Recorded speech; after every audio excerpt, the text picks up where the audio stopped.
Next item on our agenda is the 2021 Coromandel-Colville Work Programme Report from Bruce. Welcome, Bruce. Good morning, board. And a little bit hard to see, but we do have the report on the screen here. It's available on our laptops, but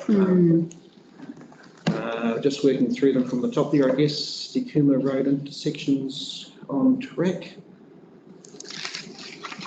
Yes, what I would say, just before we jump into it, is that, and I've mentioned this to the other boards we've been to already, is we really run like a 13-month year. So the month of July is normally pretty flat out, closing off the previous year. It's like the 13th month of the year, really, where the teams are just really busy across my team and across the finance team and the community management space, just closing off all those projects. And so not a lot actually happens in July on the New Year's program, and so we really get stuck into it in August. So there's a few things that will have been going, but obviously this is as at 1 July, so you'll see there's zero spent on any of the budgets.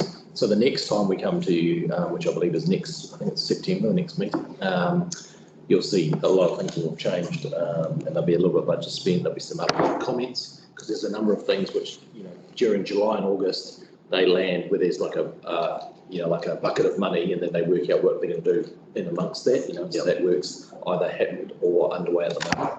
So, so we'll be able to give you a much better update next time on that stuff. But happy to take any questions on any things.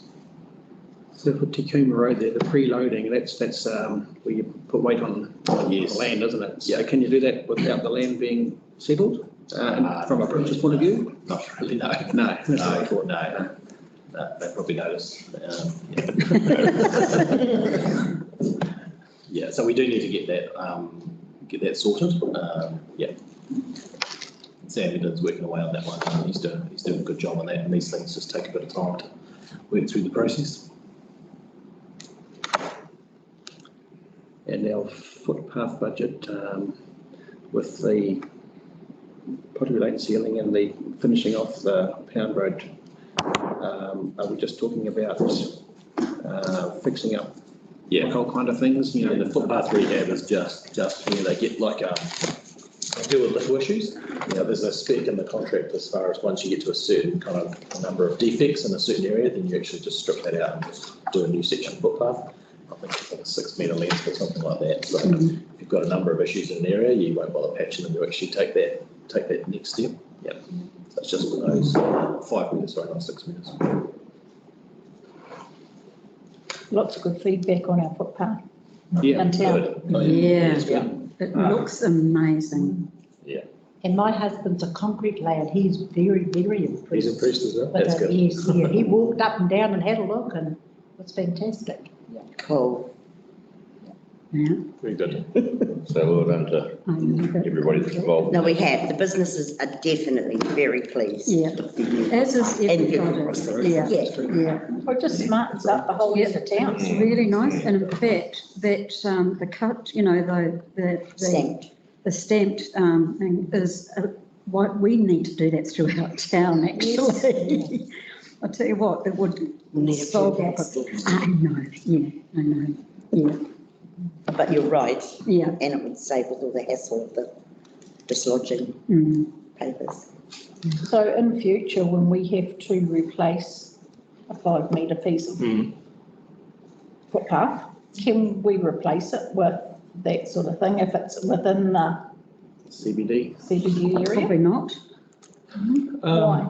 There's probably no reason why not. It's just going to, you're just going to look at budget and just work out what you can. How much we can get. Additional cost, means you can only do this much versus that much. But yeah, there's something. Are you talking about cobblestones? If we have to rip all the cobblestones up for a reason in the future. Yep. Oh, then not necessarily go and do it, but if we have to, can we look at doing that? Yep. Is that something we need to write in?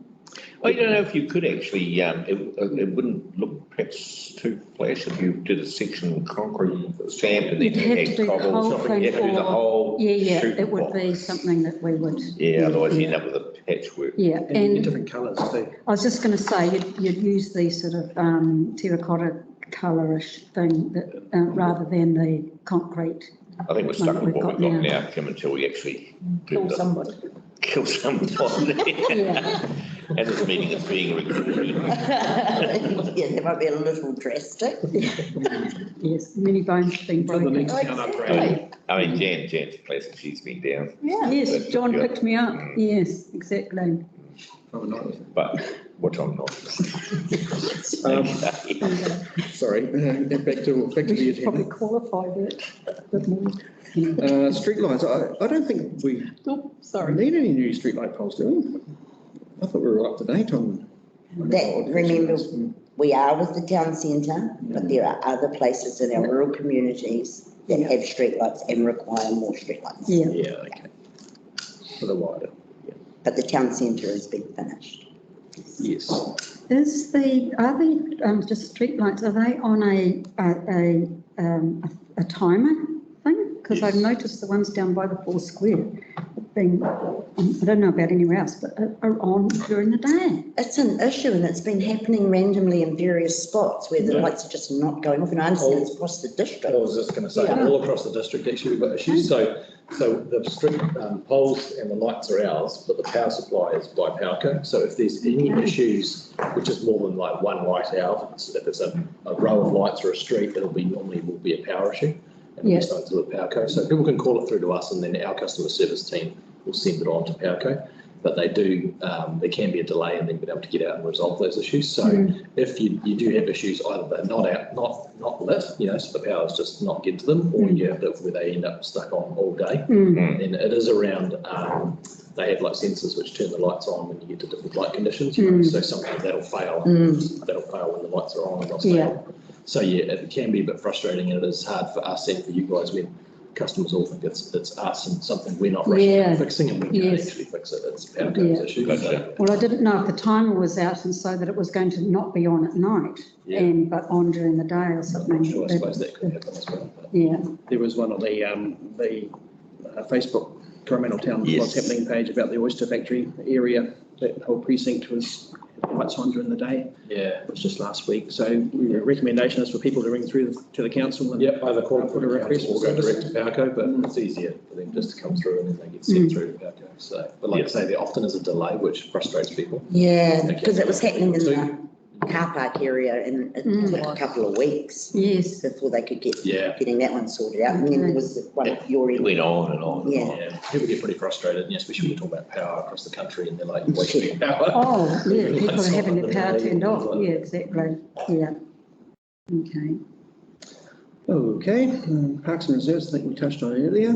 Just giving you a run through that. Can I just, while we're on that, just on that one, just the, I have got it in my members report, but the car park over there, I know we don't own it, the Haureki House car park, but, they've got a play coming up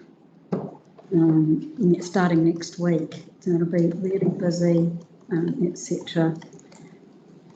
Can something be done about it? Because Are you talking about the potholes? yes, yeah. Yeah, I mean, it needs a whole fix up, but I know we can't do that, but the potholes, we can probably do something. Because water just accumulates as soon as there's the rain and it doesn't go away. And, I'll speak to our parks guy who's here today and see if we can do a little bit of a touch up just for the play until this all gets it would be very but good. we're only talking some potholing. Yes, yeah, absolutely. Yeah, that's all. Yeah. With potholes. It's coming up for a bit of time. right? It is. Talking Yeah, Yeah, because it's not just the play, there's the art tour and stuff that are coming on as well, which use that area a lot, so Yeah. it won't be just one lot. Yeah. As Bob says, I know. the parks, people can have a quick look at it. The challenge is once you've got potholes like that, you can fill them, but it doesn't last very long. No, it doesn't, I know. As long as everyone understands the Yeah, longevity we or do. lack thereof, Yeah. filling them, that's fine. Yeah, it's just that we're in this hiatus between, betwixt and between. We're still trying to progress ownership of the land. That's, We are. Yeah. It's a work in progress. Yeah.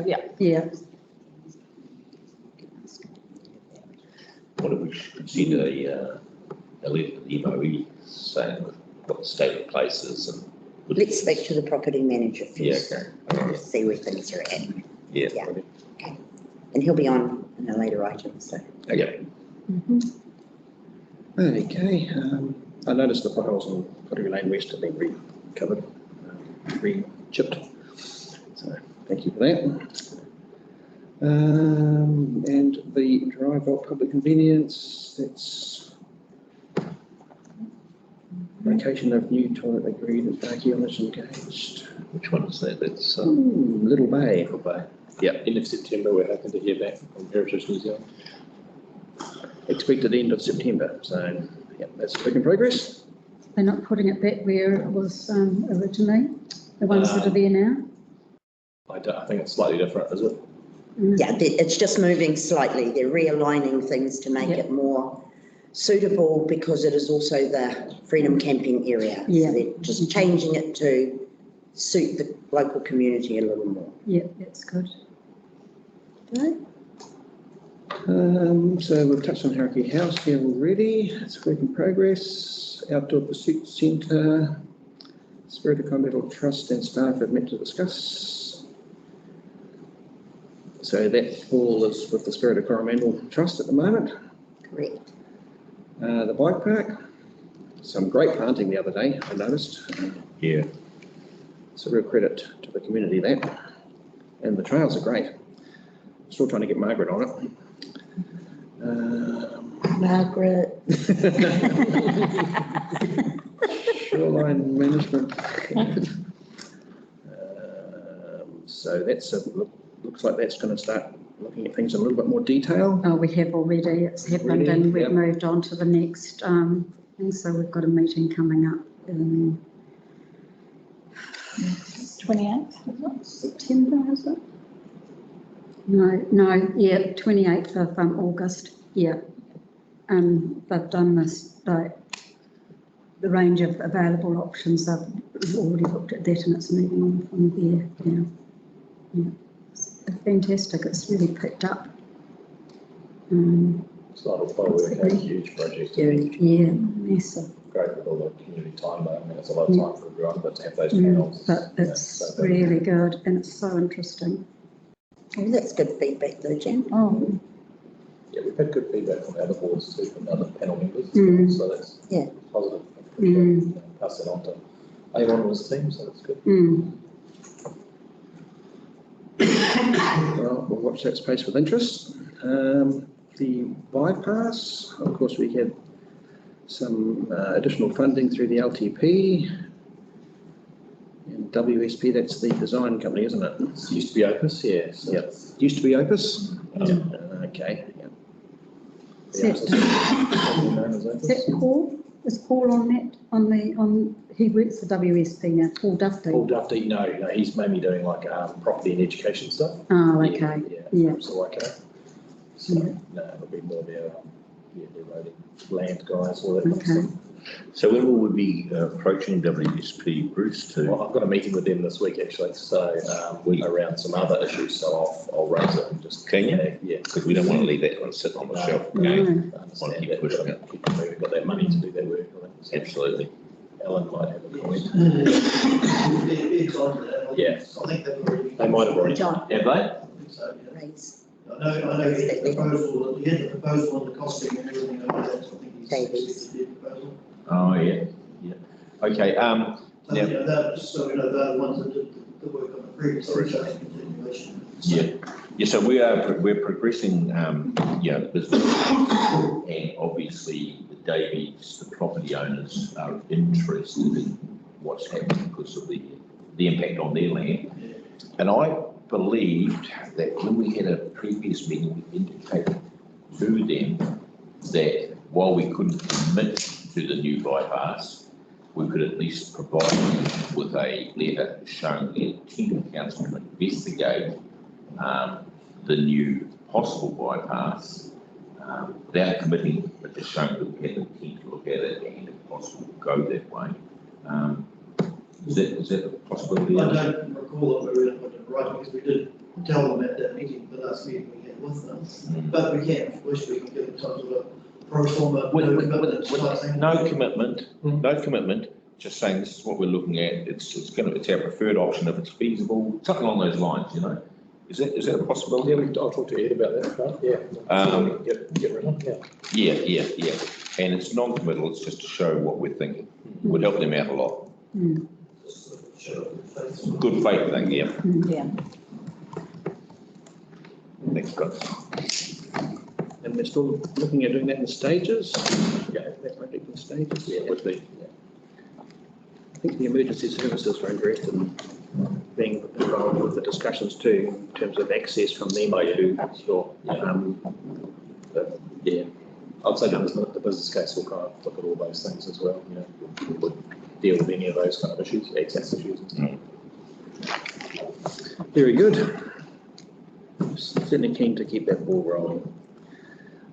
Sugarloaf, we have one of the directors right here, haven't we, John?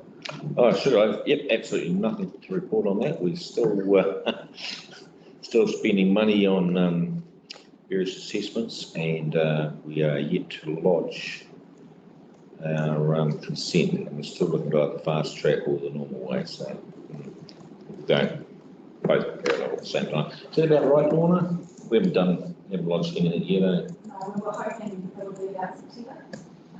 Okay. So as John was saying, a bit of sort of engagement with iwi and some of the other communities, but it is going to be assessment to not the lodge consent. Yep. So watch this space. Very good. And we've got a new one now, Waikanae Valley Road. That was as a result of our last meeting.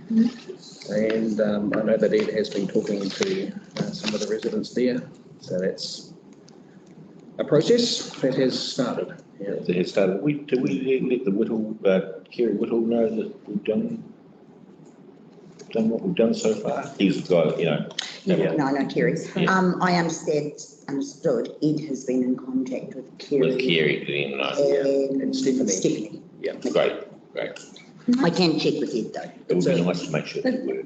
Is that on our unmaintained roads list? No, It's but not. it went through the process, as you recall, last time with the board, and then it's Yeah. went through council Yeah. as part of the council meeting last week or week before, whatever it was. So it's around making it, I'm just trying to think of the acronym now. Yeah. Unformed legal road, ULR. So Right. it's around getting it to that standard, but it's not, we're going to start maintaining. No. And there's no commitment to do anything at all with it, Jan. No. So any of that stuff, but it's around legalisation. Just legalising getting that process done, because it Yep. wasn't followed years ago. So. Which is a slow process, by all accounts. It's got to be gazetted, and so it's got to be gazetted. It's got to be prepared to be gazetted. And Yeah, that's quite, I learned a little bit about it as well, actually, looking into it. But before we went to council, and there's a number of different processes. Steps to take. Steps, yeah. So you're right, it does take a little bit of time, but could be Ed's on it now, so could be 3 or 4 years. hopefully not, but hopefully not, but Okay. we'll see. We can try and I'll get a time frame out of Ed as well, or estimated time frame, so at least you guys know if you get any questions from anyone, around it. Yeah. So. It's not high priority, but yeah. No, hopefully it'll just work its way through, yeah. Any other questions on the web program? No. Thank you very If much. not, we'll move to the resolution, which is that we received the Coromandel-Colville web program and other information updates report dated 27th July. Yep, I'll second that. Moved by me, second by Jan. All those in favour, please say aye. Aye. Against, carried. Thank you very much, Bruce. Is Bruce not part of the next one? No. Oh, no, John Now we're must. into Is the next one. Power Co. Oh, no, John Muston will John come on. Austin Okay. is already with us from the sunny Los Angeles beach, I think. Good morning, Mr. Chairman and board members. Morning. Morning, John. Hey, John. So what page is this on here? I found it. Page, you got it? Yeah. Okay, so there was quite a comprehensive outline of this in our minutes, so I take it as read. Does anyone have any questions for John around this? To me, John, just jumping in like first, I guess, is that there was only really one suitable site from my point of view, because I don't think Elm Street was would be backed by the community and the wastewater site seems to be a logical sort of infrastructure kind of a venue for such a facility. Agreed. It's to do with the land that they want as well in terms of the size, because they need over 1/4 of an acre. And it really is the only one that has that much land and not be affected by immediate neighbours as such, except that it's next to the hydro station and, yeah. Did anyone have any questions for John? No, not really. John Morrissey here. Hey, listen, I think it's a great place for up that water treatment plant. We do have the land there that it can fit on, and we're not intending to do anything else up there ourselves. No, I've checked with the infrastructure manager about their future intentions for expansion there, and even while there's nothing on the books at the moment, even allowing for that, if we tuck the site up near the bend in the road, it's going to be far enough away as not to inhibit anything else we want to do in the future. Yeah. Right, and is that's not too close to any residential dwellings there, is it? No, it's away. Well, there is one residential dwelling that's already behind our site, and we're just going to have to work through that, and PowerCo are also going to have to get a resource consent to establish this, even if we get through all the processes that enables them to go on that land. So no site is perfect from their perspective in terms of people that might come out of the woodwork, but it's just like any resource type consent process. We just have to work through it. And we'd be doing it on a lease. Yeah, what's proposed, Mr. Chairman, is a lease of the property, not sell them the land. I don't think we want to compromise that, and I think we want to keep them honest to thinking about the future provision in a more permanent way. So what they can live with is a 20-year lease, and I think that's okay. That gives them ample time to re-look at and cater for the future growth in Coromandel. Yes, I was going to ask that question, but you've answered it for me already, because they've indicated many times through this report that they want to buy land. That was their first preference. But I think you've summed it up well there, and that it keeps them honest, and they keep looking for other avenues to provide that resilience without not having to anymore. Yeah, agreed. On the lease each time sort of encourages them to keep thinking more permanently. And this would be a good commercial lease for the council, John? It'll be on commercial terms, whatever rent that brings in, councillor. I mean, it'll bring in something, obviously. We're giving up just over 1/4 of an acre of land for 20 years. So, of course, that money goes back into the reserves account, so you don't get to play with it. Great. We don't have to change the current reserve thing because it's already happened with the water station there. Like we don't have to change we still have to change it. We do still have to? Yes. Okay. That's one of the things, that process they'll have to go through. Right. Yeah. And all this at no cost to us, John? Correct. Great. And I see in the report that they're investigating a place across the road anyway from there on private land. Could be an option for them if they... Yeah, well, I guess this signals to That's up to PowerCo them. what council's position is, and what they do with that information is up to them. If they choose to go to a private place, then So be it. Yeah. But this tells them what our position is. Yes. Yeah. Yeah, no, that 240 and 260 Pound Street, John, and you agreed that's just not able to be touched at all. No.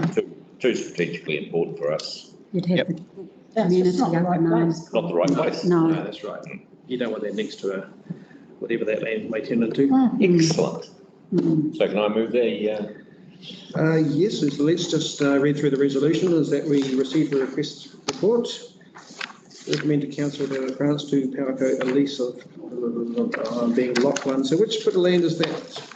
There's a map on page 403. I just want to make sure that we're referring to exactly the right bit of land. Page Yeah. 403. And it's the second map on page 403. Yep. It's the site at 115 Wangapua Road. Yeah. Yeah, that's it. Yeah. Okay. Yep. So as long as that's that site, I'm happy to second that as it's read there actually. All those in favour, please say aye. Aye. Against? Carried. Thank you. Happy with that, John? Yep. Thank you, Mr. Chairman. Great. Thanks, John. Mr. Chairman, did you, through the work program item you just passed on Hauraki House, I can just sort of give the board an update on that one. So we've been dealing with the agent that's representing the MOE for the land, and they seem to be on board. We seem to have agreed the area of land in question, which is pretty much what the board has previously seen. What we're waiting for now is DOC's input. What happens when the Crown disposes of any land, if there is any body of water, stream, lake, etc., they have to give up or create a marginal strip, which is effectively, in other words, the old Queen's Chain, but not called a local purpose reserve. So we've asked the DOC to waiver that requirement down to the 3 metres. In fact, down to where the wooden retaining wall is along the top of the bank. Right. If we took the full 20 metres from the stream, at one point it would come in get right up against the building and halfway across the car park, which would defeat some of the objectives we're trying to achieve. So DOC staff are considering that request, and when they've come to a decision, they'll advise us and the MOE. After that, I would anticipate things moving on a little bit quicker than it has. Okay, yeah. What's the likelihood of DOC agreeing, because it might set a precedent for other areas around the country? Look, this is an issue that comes up from them from time to time. It's nothing new. I don't think it's a big concern. I mean, I'm hoping, and how I've tried to stress it to them, is that is the logical place along that wall, because there's a clear demarcation there between the flat area of the reserve land and the car park, and when it drops down to the bank. And the amount of land between that wall and the bank differs quite a bit depending on which point you stand along that that line. So I'm hopeful that we'll get a positive decision from DOC on that. Okay, let's hope common sense prevails. Thanks. So, Thank you. all right, Mr. Chairman. Thank you. Yeah, we used to get very flooded there before that retaining wall was put up. Yeah. They've done more works upstream now, haven't they? Yes, they have. Oh, yeah, they've done a whole lot. Yeah. Hopefully we've got Donna on call here, because our next item is 6.1, and it's never the easiest topic to get your head around. That's pretty good. Through the chair, just to advise you that Judy, I'm not sure, I can't see in the room there, but she will be speaking to that item. Judy Harnett. Yeah. Not present, Ariana. Oh, okay. Let me just go and do some double checking for you. What's the question marks on my thing, because I don't quite. I was thinking that.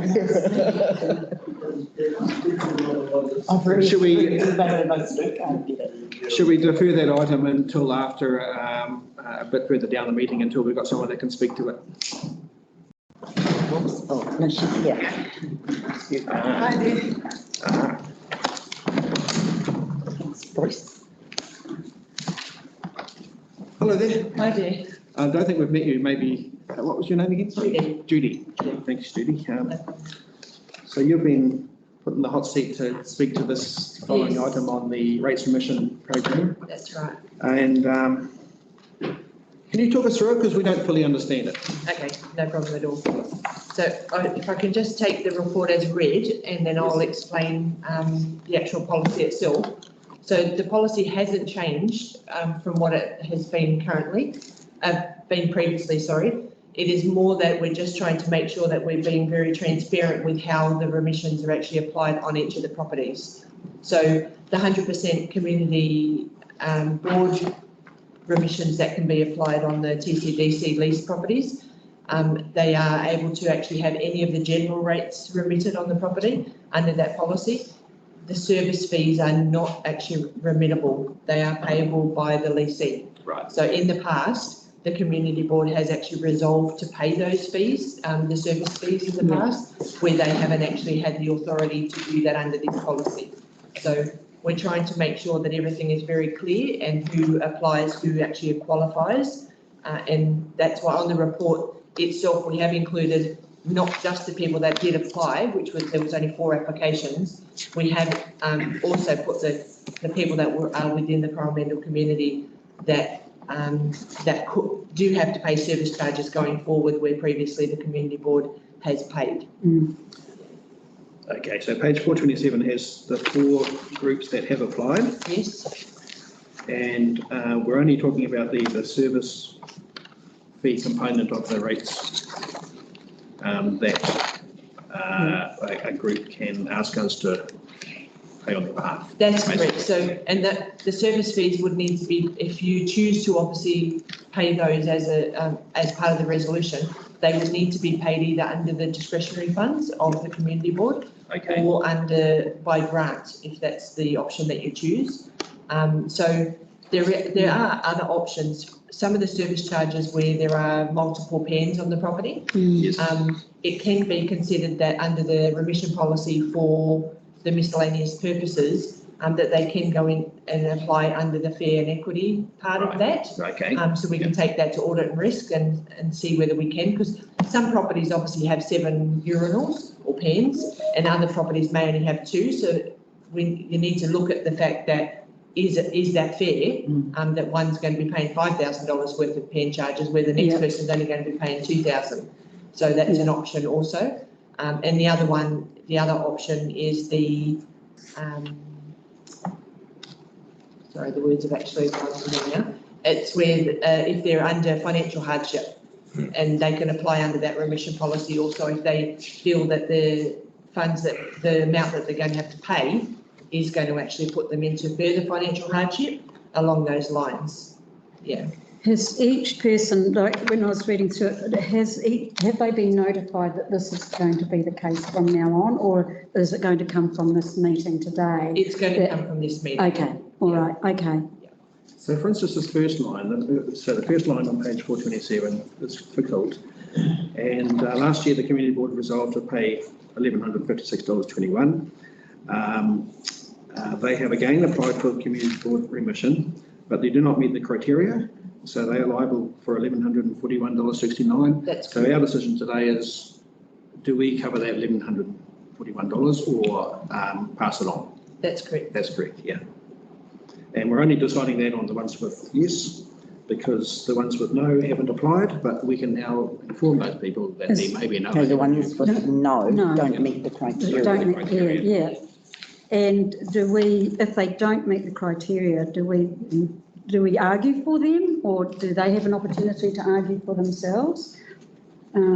Possibly. So if it's serviceable rates that they need to pay, the properties for Kilt on that first page of the table, their revenue is obviously coming from trading, and the donations are lower than what their trading revenue is, so they won't qualify under that situation. So if the board wants to pay those, then that's where you would need to use the discretionary funds or a grant to actually pay that to help them. The alternate, the other groups that are on the spreadsheet, they are for when there's service charges, they can come back and apply under those other remission policies if they choose to do that. Yeah.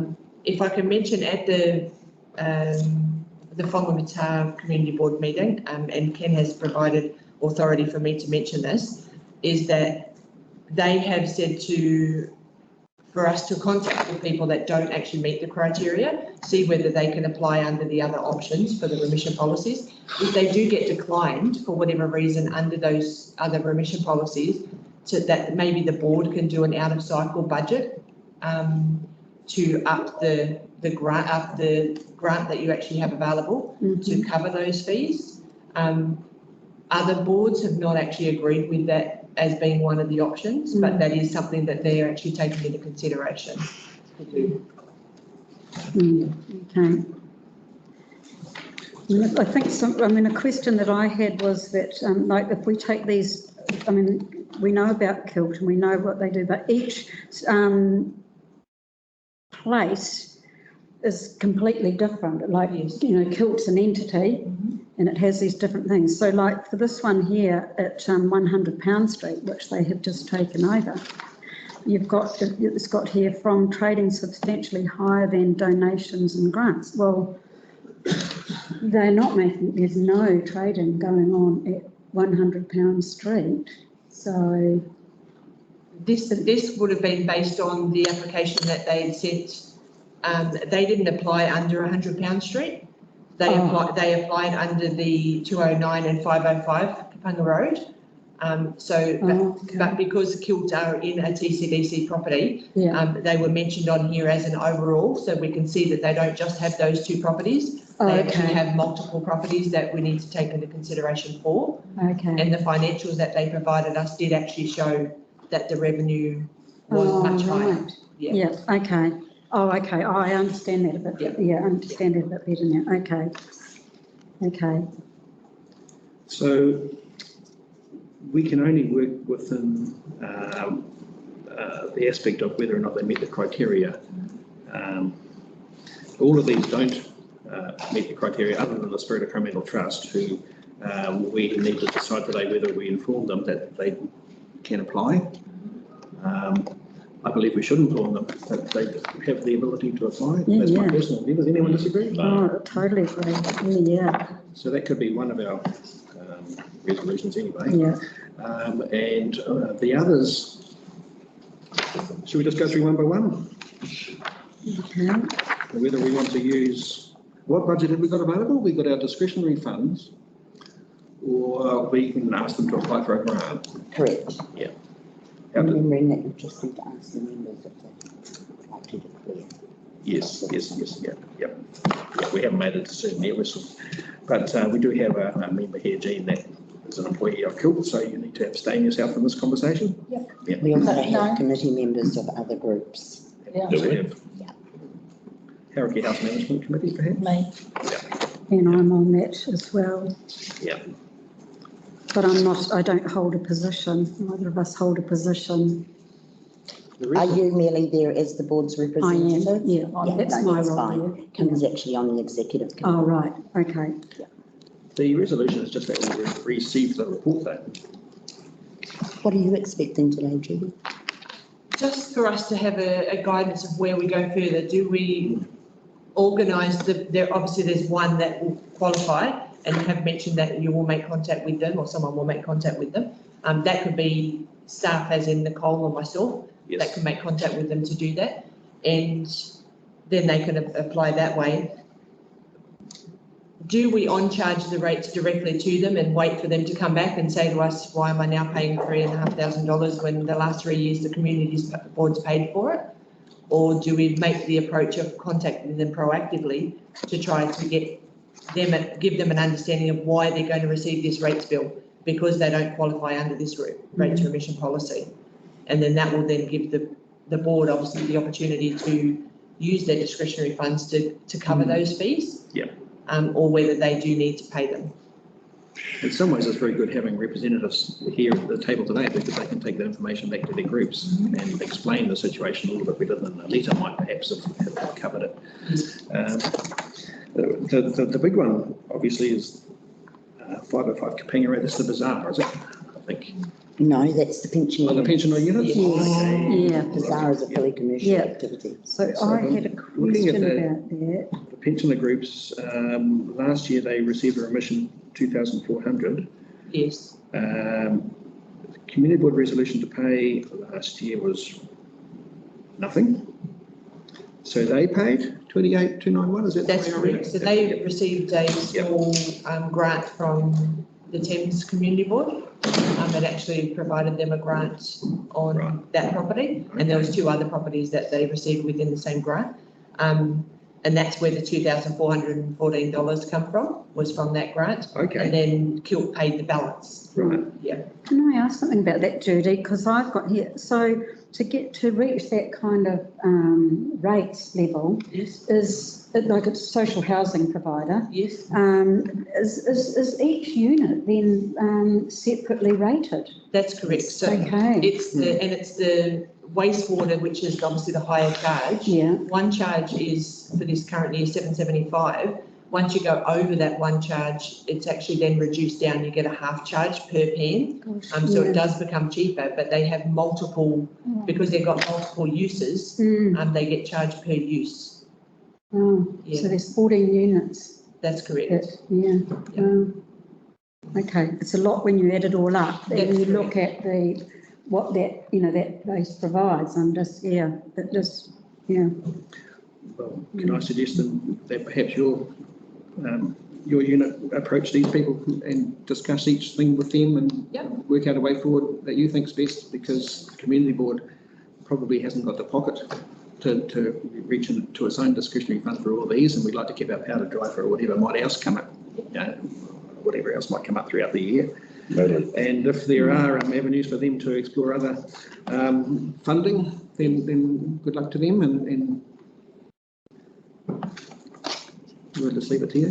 No problem. So we'll make contact with all of the people that are on this report, so that they're aware of the situation, all of the options going forward. And then if they do come back at another stage under a different remission policy, we'll then report back to you to advise what the outcome of those applications have been as well. To make sure that you're aware of that it hasn't just stopped here. Either they've chosen to pay the rates as they get on charge, or that they're going to apply on and they're approved under a different remission.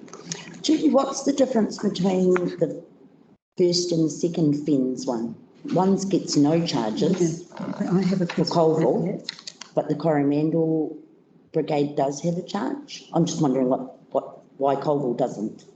I did actually have that written down. I'm sorry, Margaret, I will need to come back to you about that, because there was a question that Donna had asked me the same. And I believe Pan charges, because they just use an outdoor long drop at the moment. yes, I They've got a think dry that, vault. I think that there was no service charges on there either. And it was one of the questions there. Do you mind if I come back? Well, they wouldn't have any services up there. No. Like they don't have a No, there's wastewater or a there's water no, supply or. No, infrastructure or anything close by. yeah. And that will possibly be the reason, but I don't want to jump in and say that that's definitely the reason. I will find out, and I can check when I go back outside. And then just my other question would be, the Fens one for Coromandel, would that rate bill go directly to the local fire brigade, or does it go to Fens New Zealand? It just makes a difference as to who's paying the bill, I think. And it goes to The board members. It goes to Thames New Zealand. Okay. They can pay their own. And the Harbour and Boating Association, that's the Sugarloaf, or is No, not? that's down here at the hard stand. Is that the old tennis court building? Yeah, No, And it's the actual hard stand. this bit on this side. They don't meet. 2 solid waste, 2 water and 2 pans. Yeah, where's that? Where's that then? That's a good question. Because Yeah, because I'm thinking the netball court is. that's what I was just going to say. That's probably, I don't think that's correct, Julie. no. I think that's the old netball courts, which is adjacent to the Harbour and Boating Association hard stand, but it's actually been condemned, the building, and no one uses it. It's all locked up. Council owns it. I'll check on that. Just, have a little check. They don't have usage of that, do they, at all? No, they'd like to, but no, they certainly don't. There's no life-saving anything like that No. there? No? No. Okay. There's the dump It's site. There's no anything, it's abandoned. Okay, Zero. no problem at all. Except with I'll the have a dump look at that. station, does that come into it? That's different, that'll Yeah. come under Oh, our of own course. wastewater. Well, yeah, of course. No problem. I'll review that as well. Okay. Absolutely. Oh, I just wondered if that one at Cole was maybe because it's on reserve or So, private. yeah. The Ben's one? Coromandel Emergency Services, is that St John's, is it? Yes. Right, well, yeah, that's one. Fire brigade got their own bit of land. Yeah, so St John's, so, yeah, So that's one you may look at. seriously look at. Yes. So they could be notified. Oh, they obviously have been We'll notified. just leave it to them. Okay, to work their way through. yeah, sort through it, yeah, okay, guys. Can't have one for this and one for And that. it would be best for a staff member to contact them because you understand Yeah. the Yeah, I'm process still and the confused. policy. Yep. In May, everybody had received notification from Nicole to advise that they could apply under this remission, so they all had the same notification. and with a copy of the remission policy so that they had the understanding of what they needed to supply with that remission policy to apply. And then we just left it obviously for them to come back to us if they wanted to apply. So we had to just presume that the people that didn't apply either didn't think that they qualified or they didn't want to apply. Does the rugby club apply? No. No. I just think in terms of some of our smaller little local club groups too, Judy, it might be just a little bit like, what? Yes. Yeah, and so a personal contact might be really helpful so that they can actually understand what you're asking them to do. No problem. Yeah. That's great. Okay, so I was wrong about the resolution earlier. It's actually on page 423 and there's 4 points to it. And I'll just take it as read because it's exactly what we've already discussed, that we received the rates remission request from community groups. Report dated 15th July, request staff to contact the community groups that meet the criteria for a remission but have not applied. Request staff to contact the community groups that are required to pay service charges and advise them of the financial hardship remission. And request staff to contact community groups paying multiple PAN charges and advise them to apply for relief under the rates remission policy miscellaneous purposes. So I'm happy to move that resolution. Do we have a seconder? Yep, I'll second. Jan, all those in favour, please say aye. Aye. Aye. Against? Carried. Thank you very much. Thanks, Judy. Thank you very much. It's interesting, isn't it? Multiple PAN charges and then rates remission. Apply for relief. Bit of a pun. Oh, there. yeah, exactly. You're just full of those one-liners today. He is, isn't he? It's got too much time on his hands. Very good. So we have an action schedule now, 7.1, from Donna, who is off sick today. It's just to receive the report really, but it's just an update on projects and things that we've been doing. So we did originated 29 September 2020, public forum assessment of cost and requirements over the Coromandel 200. Oh, so this is the lighting work. Haven't heard any more about that? Yeah, I talked to Murray about that, as you asked me to. Yes. He's received nothing from you. Let's discuss this outside of So, yep, so that's So a we work need to in, follow that up. that's a work in progress. What the finger. Mr. Perry had some queries around parking. There's a report coming to our November meeting about that. correct. Green space along the hall, yes, I remember that. An on-site meeting with Mr. Stevenson has been undertaken. The contractor is engaged to carry out design work, so that's good, that's progress. It is good. 1080 poison drop and letters have been sent. So not much more we can do about that. And McGregor's Bay meeting, we've already dealt with. Yep. So on that basis, so resolution is that we received the action schedule report dated 23 July 2021. Do we have a mover for that? Yep, I'll move.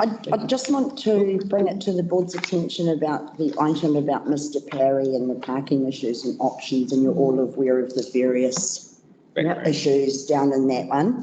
And that the Macmillans had been keen to come to your last workshop, but we did not have a workshop because they also have some issues down there. And I just stated that I would bring this up to the board.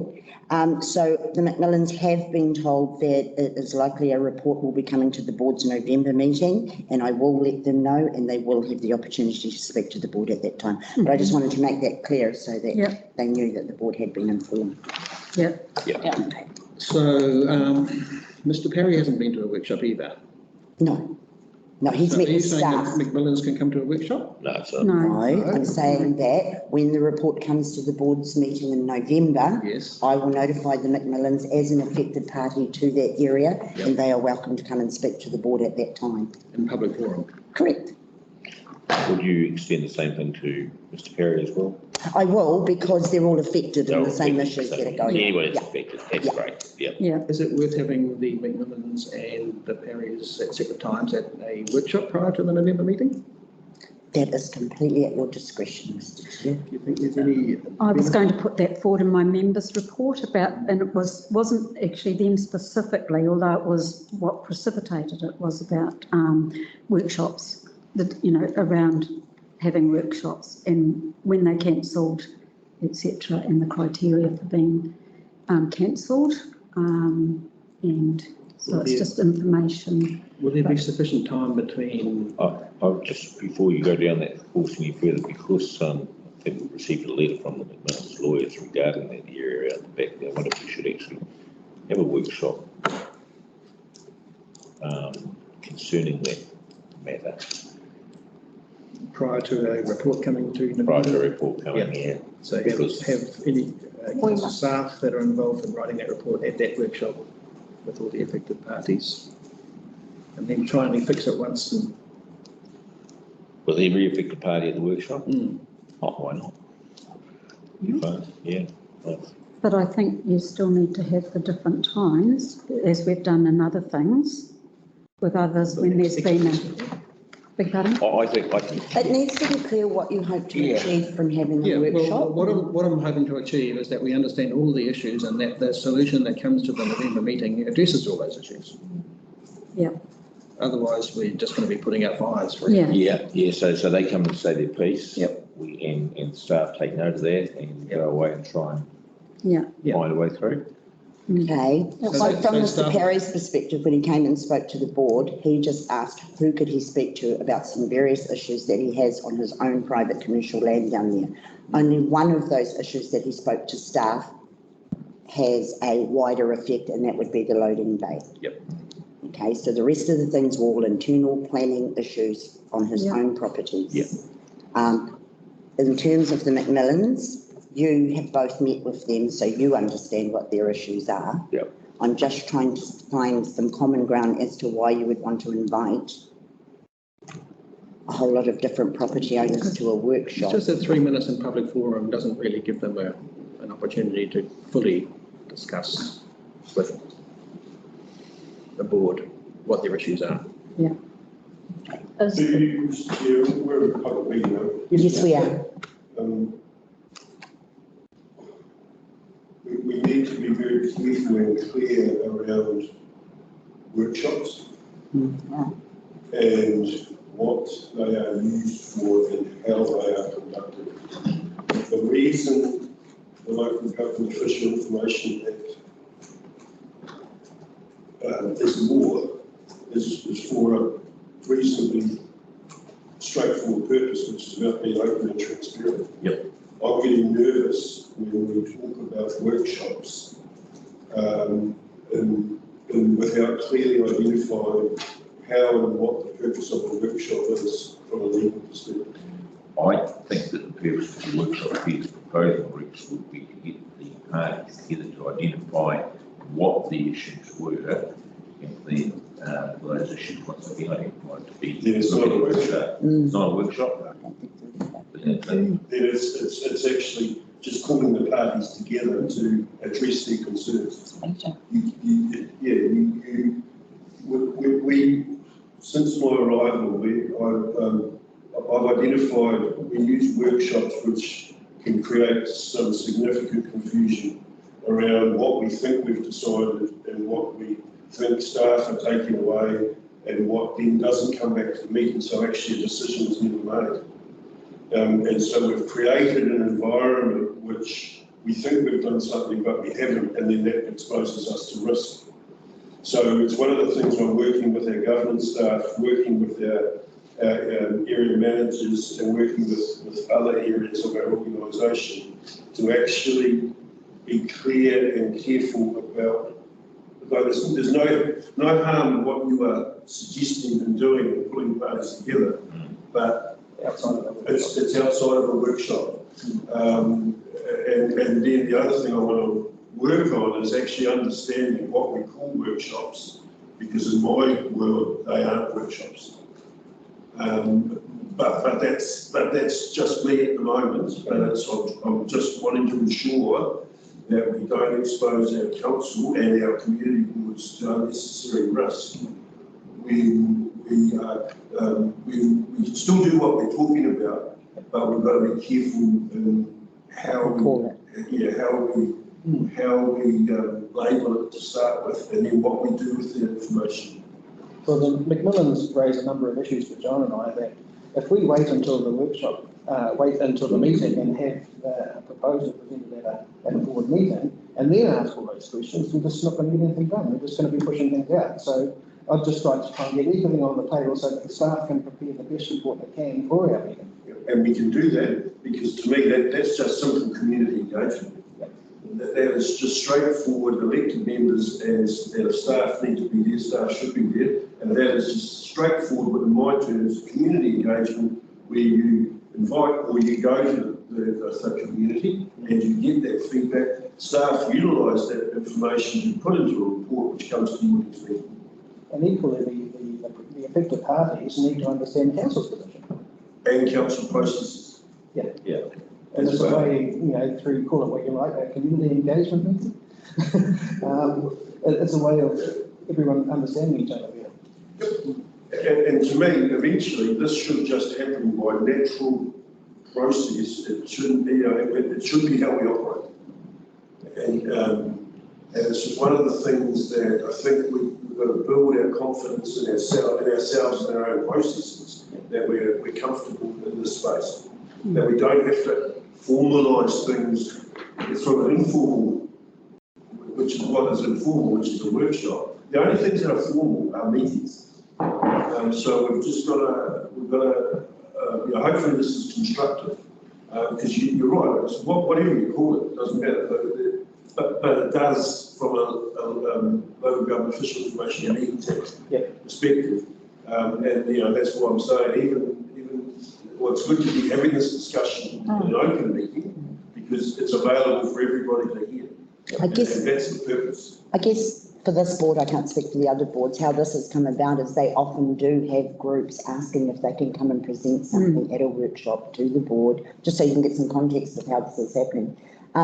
So that it might be an idea that they're thinking of doing and they just want to gauge from the board what their response to. It's that kind of thing that has been so,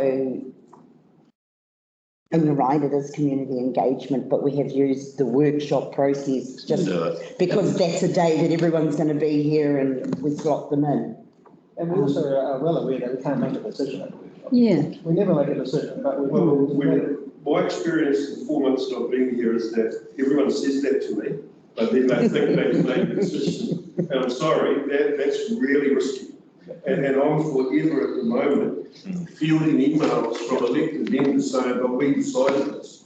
And I said, show me the resolution in your meeting. And I've asked staff to show me the resolution in the meeting, and it doesn't exist. So I hear you, but... No, you're right, you're right. I think we've been really clear about that with people. The workshops have no teeth in terms of making change or making any decisions, but that it is very clear that people can come and they can say what they want to do or what their concerns are, so that we have clarity, especially because I actually feel concerned that we're going to get a report on the 23rd of November. And we might have to be making some decisions about that, but we don't have all the information. So well, then you shouldn't be making the decision because again, the Local Government Act requires you to be confident that there's a clear clause in the Local Government Act which says that you have to be confident that you're making informed decisions, etc., etc. Absolutely. And if you can't make that, then you don't make the decision. Yeah, but then aren't we in a catch-22 that we receive these, 10 days before this and we read it, but then what do? Do we go out and do our homework then? I mean, this is what our workshops were, and I personally have always been led to believe that the workshops are for our community to have a voice, and that's their avenue to their board to hear that, but that it has no teeth. It's just here for us to hear and sort out what can come to maybe a board member a board meeting, and so that we are informed. But it's very clear. There are a number of questions that I would raise about that, but I need some further information from the staff perspective. Because the staff reports are the purpose of their purpose is to provide you the information to make a decision. And so you make decisions based on staff reports. If there's been that consultation, yes. So this report that would be coming to the November meeting would be coming from Ed, from Roland? It's definitely coming from Road and it'll be Ed or George. Yep. Yes. Yep. So perhaps we should have a talk to Ed and work out whether or not he thinks it's beneficial to have a pre-meeting, a community engagement meeting. Prior to his writing the report. Yeah, would he like to have it? Yes. And that's exactly the role that suggests the appropriate process. Okay. That's where the staff member gets that information, because Bruce would agree with me. We've had other boards where things have been taken offline, haven't been incorporated, and then gone back for needing to be done. So we've actually got to have the staff involved. Because it's their report which you are making the decision based on. Okay, no, good, that's good. I can understand that, yeah. That's good. And I get your point, what we call it is a moot point. Yes. But to me, one of the things that I think is really important for our council is from a community engagement and relationship engagement perspective, that from this sort of stuff should have to just be a natural approach, and we do see that, and there are special circumstances and special topics which are quite innocent, one of them. Yeah. But we need to get the staff, elected members, and community together to do that. So I'm not debating that with you, or denying that. That's really important, because that should be the one of the most important part of the process that informs the staff members. Yeah. So that community engagement meeting is more formal than a workshop, and so it's not informal. No, It's just it's exactly what I did with Mr. Perry after he requested a review. Yeah. Is I got him and the various different staff that are required to work on it together. But notes taken by. It's going to inform the staff members' report. Yep, exactly. Got it. Sounds good. Thank you. Perhaps it's just the language we use. Yes, it is. I think clarification too on what constitutes a workshop from governance, so that we are all on the same page and can put that out to when somebody comes and says they want a workshop, they say to me, I say, go and talk to Bubbles, of course, but okay, then I'm really clear that I can say to them what the criteria for a workshop. I know that Zara's face isn't showing on the screen, she'd be smiling, I suggest they. Let's have a look at your face, Hardy.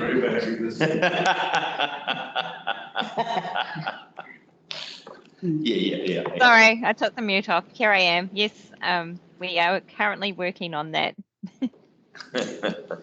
All right, so moving on then, so. Can I just ask? Yeah, please, I'm not 100% up with what the whole Macmillan thing is. Is it the old issues that they've had for years reigniting, or is it different? And some new, but probably not the forum to discuss it. No, but okay. But there's some pretty fundamental questions that they've asked which would help their understanding if they had answers. Yeah. Like, is it a road or is it a road reserve?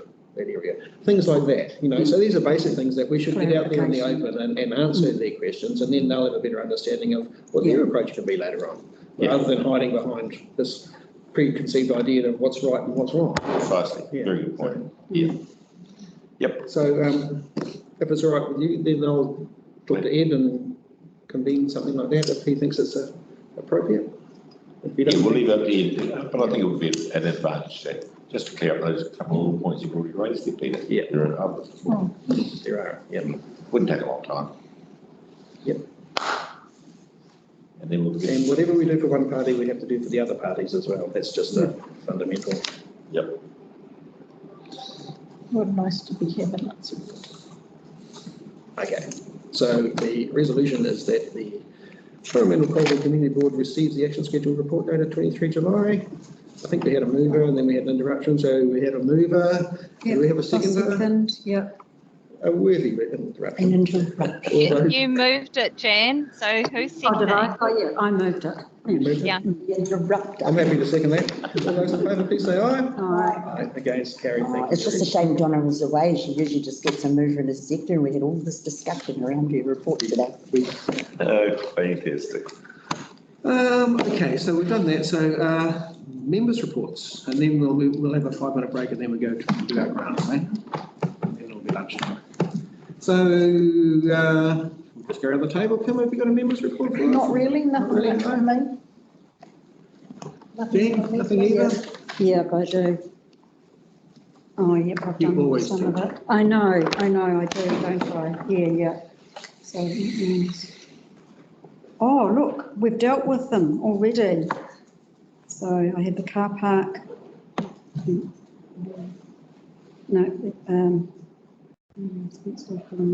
oh, yeah, no, I don't have Wow. anything now. It's all been talked about and dealt with. Good.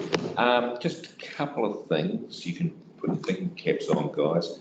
We've been approached by a group that are interested in giving us anywhere between $50,000 to $70,000 worth of money, and very few strings attached. It's got to be directed at children.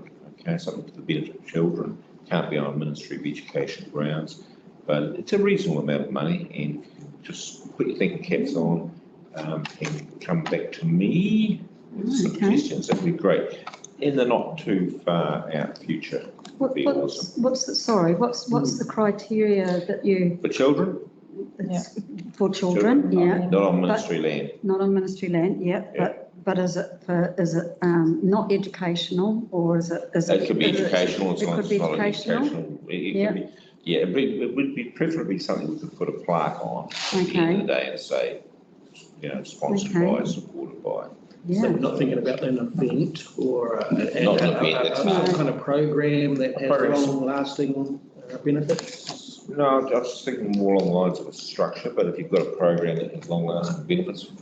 Are we talking Coromandel Town? No, that's the thing. If you've got something in Manaia that can be anywhere in the district, Colville. okay? Colville, Kenty Bay, whatever, okay? It's not a lot of money, but it could achieve something. Yeah, and could it be, some go somewhere and some go somewhere else, or is it, you're talking about I think if you lump start to sum? divide it, you probably end up with Nothing. nothing. So, Okay, yeah. all right, okay.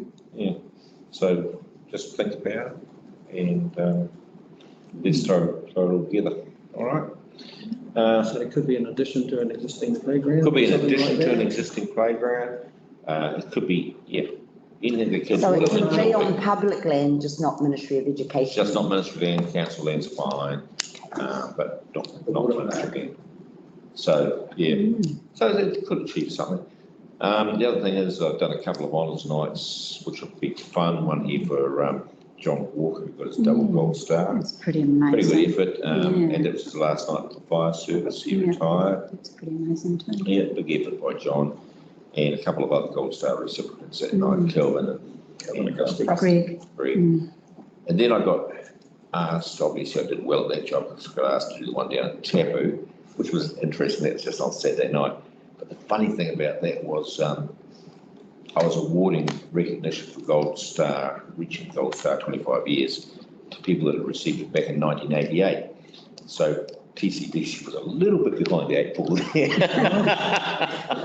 But now we've got a clean slate, and we're up to date with the Tapu Fire Brigade. But it was a good night down there as well. So they only waited, did you say 1988? Yes, 1988. They only waited So they actually only did years. 50 years. Wow. So it's 83 years. But that was quite funny, actually. So a lot of fun, good nights. Yeah, and that's my report. And for me, it's been very quiet actually, but I have fielded a number of phone calls from people who are concerned about the Three Waters program and what's council's stance on it all. And I think central government have got a big task ahead of them, educating people what it's actually about. I know they've tried very hard already to give people overviews of the situation, but I don't think the general population completely understands the intricacies of it all. And so I think council probably have got some work to with the education side of things, and I know Bruce is probably aware of this. You've probably heard it all before, but there are a number of people that don't fully understand, and I know that council have just started letting people know about that they're thinking about it, and they haven't got a stance at the moment. correct through the chair, we've got a workshop coming up in council on the 24th of it, next week. It is a challenge for councils and for elected members like yourselves, because we don't know what's open to the central government, bracket central government, DIA driven reform.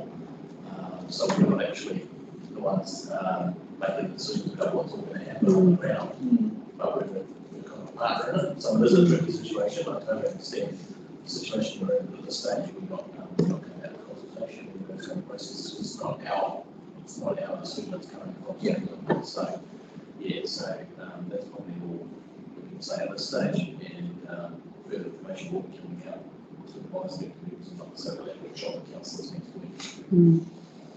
I presume because we've been notified constantly about it, I presume that's going out to the general public anyway, what the notifications that we've been getting through communications. Some information has gone out, it was just on our website, on our website, paying that website regarding the program, so that's most councils. Yeah. There's a lot happening at the moment in local government as well. And Sure is. It's a very interesting time to be in local government politics. So much going on. Yep. Yeah. Okay. So I guess, from an elected member's point of view, we're going to rely on staff to keep us very much in the loop and even some kind of Q&As kind of a response might be helpful, just to give us the ammunition to reply to the public. Trying to point people on to the CIA. Website, so we need primary people to look at what is the corruptions and the history from central government. It's got on their page, Peter, a full flight practice start at the moment. Yep. And that's updated. Also on Friday, the exhibit we sent out, we've got a section with regular Yes, that's right. updates that she gets about that sort of shows them. All right, very good, thank you. So the suggested resolution is that the Coromandel-Colville Community Board receive the members' reports. Shall we just get on and do the grant? With the grants, just get on to it? Yeah, rather than having another break. Yep, I'm just okay. mindful that staff need to get away. Oh, yeah. And it means Ari going off, coming on. Yep, okay. So I'll move that we receive the members' report. Do we have a second? Yes, I'll second. Dan, thank you. All those in favour, please say aye. Aye. That's carried. Thank you very much. So we will now move on to the item 2.1, committee grants. No joy. Just while you're setting up, I'm just going to go. Okay, Just run and see all the. Hey, Alan, thank you. we'll see you again on the, you don't want to do grants. Alan. Changed. Oh, he's just retired. Not unless you want to say.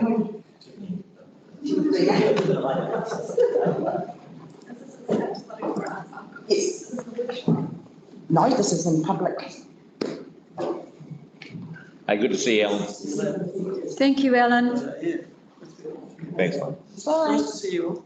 I won't be there. Okay, very good. You're around. Thanks, Bruce. See you later. Thanks, Bruce. You might be a bit of a thing, you're going to grab something on the run.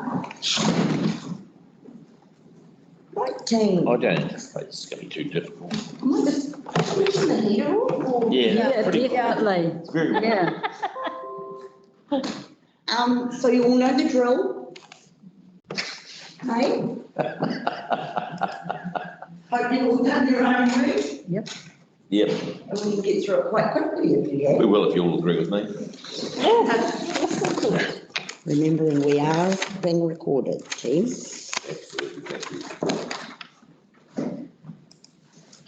Okay, let's start. We'll do your homework first. So I'm just going to go around the room for each one of you and give me a number. All done your homework? Should we wait for our chair? Oh, the teams are the last. So number one, laughing frog, Kim. 3. Is it, have I got it round the right way? 3 is you're least likely to fund. Yeah. 1 is you definitely want to fund. Yeah. Number 2 is you'd like to fund something. Number 3 is. That's right, yeah, no, I got it right. Yeah, if there's anything Yeah. left over. Yes. I just didn't number them, I just wrote other things, sorry. Yeah. So I have to So recalculate in my just to head. be clear, if I give it a 2, If you give it a 2, what you're saying to the rest if of the there's board anything is, left after the ones, I don't think they should get it all, but I definitely think they should get something. I definitely think. Or I'd like them to get something, is that a better word? If there's anything left after the ones. Okay, You can thrash it around, it's just to give you an idea of Yeah. where your Okay. focus is. okay. Yeah. All right, so Jean, number 1, 3, Jen, 3, John, 2. Peter, I got 1 or 2. which one is it? One's left. Okay, 2. 9, 10, 11, 12, 13, that's a big one. Number 2, Macular Degeneration New Zealand, Kim, 3, Jean, 3, 3, 3. 3. number 3, Barry Brickle Clay Day, 2, 1, 1, 1. 2. number 4, Coromandel Irish Day, 1, 1, I've got 1 and 3 and breaking it down, so should I put 2 then? that should be a 2 then. Okay. Interesting. 1. And I've got 1. Oh, I want to, Don't feel like you're out, Jen. no, can you do partial ones? Coromandel and Broiders Okay. still. sorry, 3, 2, I've got 2 and 3 again, so I better put 2. John, 3. Peter. I've got 2 and 3, but I'll go 3. 3, 6, 9. Number 6, Coromandel Play Centre, 2, 1, 1, 2. 1. 3, 4, 5, 6, 7. Number 7, Creative Coromandel, 3, 2, 3, 2. 2. Coromandel Area School, number 8. 2. And I'll abstain from that one. 3, Conflict of interest. 3. And 2. So an abstention is going to affect the, it's going to slide it a bit, isn't it? We need to have Well, she needs to declare if she Yeah. thinks. I know, but when you're looking at the numbers. An asterisk might help. Oh, okay, just leave it, okay, all right. Okay, carry on, we'll see how this works out. I'll hear you though. I know. Yeah, you know what I'm saying, I'll say. Just saying, number 9, Coromandel Youth Support. 1, Jen, yes, support 1, yep. 1. 1. nice. Number 10, Colville Health Trust. Do I have to declare on that one? You I'm with not, them? no, I'm just a patient. No, That's okay, I'm just asking. you're quite right. I'm a 2, please. 2, Yeah, I'm going for a 2. I've got a 2 I'm a or a 3. 3. I've got 1 or 2, so I'll go 2. 4, 6, 8, 3. Kilt, number 11. 3, pass. 3, Sorry. Yeah, no, 2. that's right, yeah. I've got 2 or 3. No, I reckon 3. I think that's right.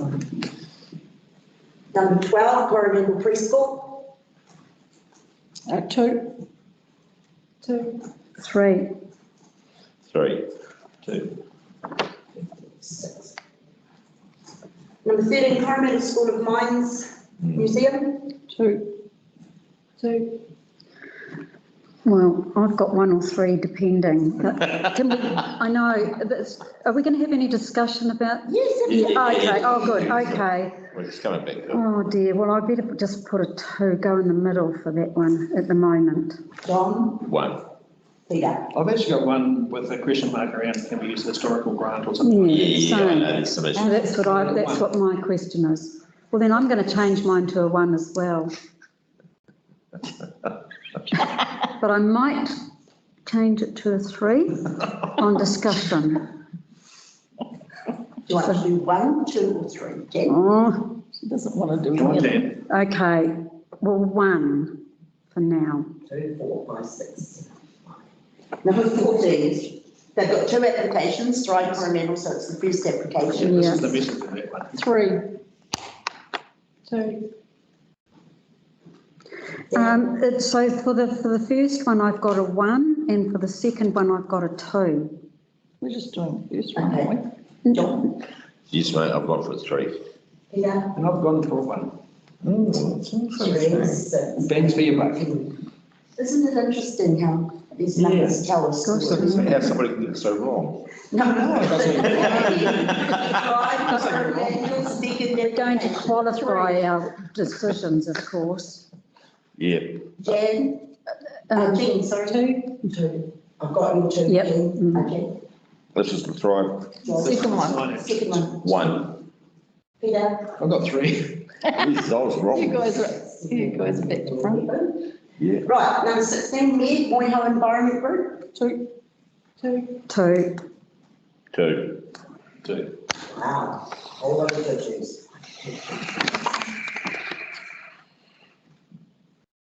Coromandel-Colville Dieback Forum, number 17. 1. 3.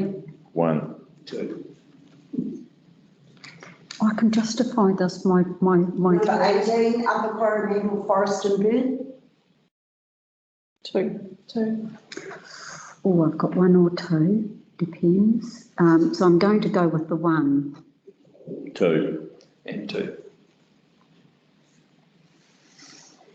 Number 19, Spirit of Coromandel Trust. Centre Parade. 1. 1. 1. 1. Wow. And the last one, through total for Hamilton. 3.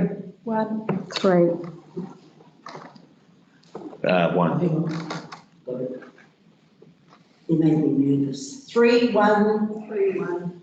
What were you, Jen? 3. John? 1. Peter? Number 2. 6, 7, 8. Right. Good work, team. Yeah, it goes. So now the lower score is the higher priority, yeah? Correct. So if you look at it, you would look at anything under, I've got 5 as the lowest. looks like I've a got 2. 8, anything under an 8 is your, is this one? And we okay, go on, let's follow that through. I've got a 7 there, Jen, over it. Yeah. Coromandel's full of minus, yeah.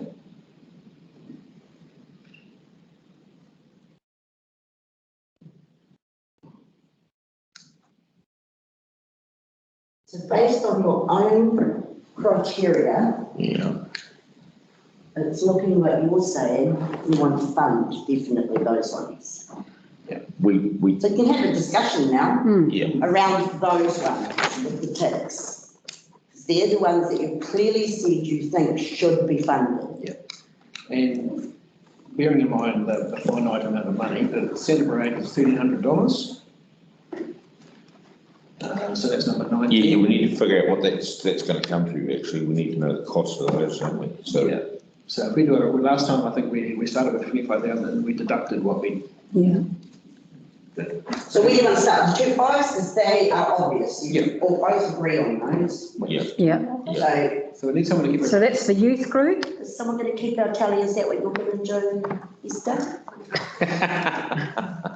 I've got a calculator. I haven't got them. Need it. Somebody got the amounts there. Yeah, I've got the amounts, rough amounts anyway. So Okay. the centre parade was 1,300. Yeah. Which And- is, Number 19. And the Coromandel Youth Group, heaters and microwave, $764. yeah, sure, use a different colour. Number 9, eh?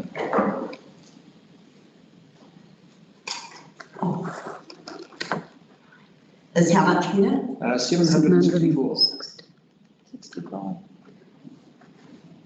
But then you've got a 6 there, which is the RSA, which is 3,700. Yeah. And that's not just Anzac Day, that's the Christmas, Yeah. Christmas lunch and everything else, so I'll. It's up to you. You can decide whether you want to fund the whole lot or you want a portion Yeah. funding. I'm in favour of the whole lot. I'm afraid of a lot of that. Me too. Can I just, what I think I put a 2 for that, although I put a 1 on here, and I might have put a 1 there. I was just wondering about, oh, hang on, where am I? Sorry, what number is that? We've got RSA number 4. Number And you put 4. a 2 there. Oh, yes, I did put a 2. And I'm just wondering, I tell you what, they do get money for those Armistice Day, et cetera, but I'm wondering if we could do the Christmas lunch, like give a partial thing, and I suggested, because I think they put in their application that it was $1,500 for the lunch, and that it would be. Well, this is only my opinion, that we could separate out, simply because they do get the money for those other things, and we have given towards those in the past, but they are funded by the Return Services Association for those things, whereas it's the combined club, in fact, although they've done it under the RSA, where the Christmas lunch is. But the combined club haven't asked for anything, but they are. No, but yeah, the RSA, well, they're all in the same. They use the same club rooms. They use the same club rooms. Yeah. And the lunch, the Christmas lunch is usually done as a community. So you're saying at a minimum, you'd like to give them 1,500. Yes. But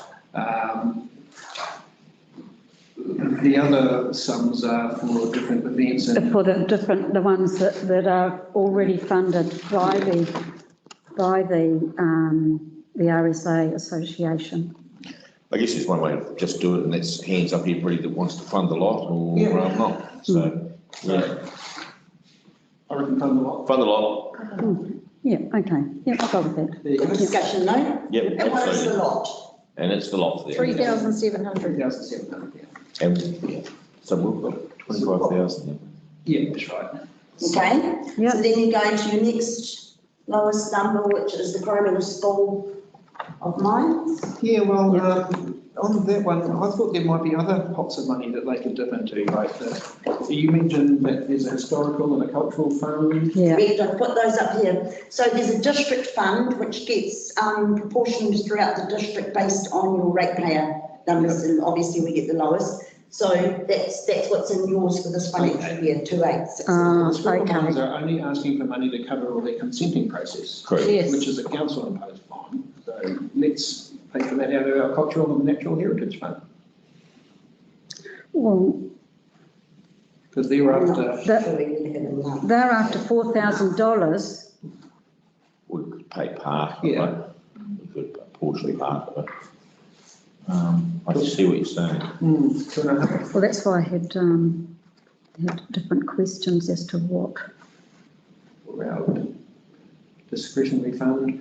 But with the amount of things that come to the board that would be in the heritage fund is quite low. This is probably possibly the only application or reason that we'll have to dip into it this year.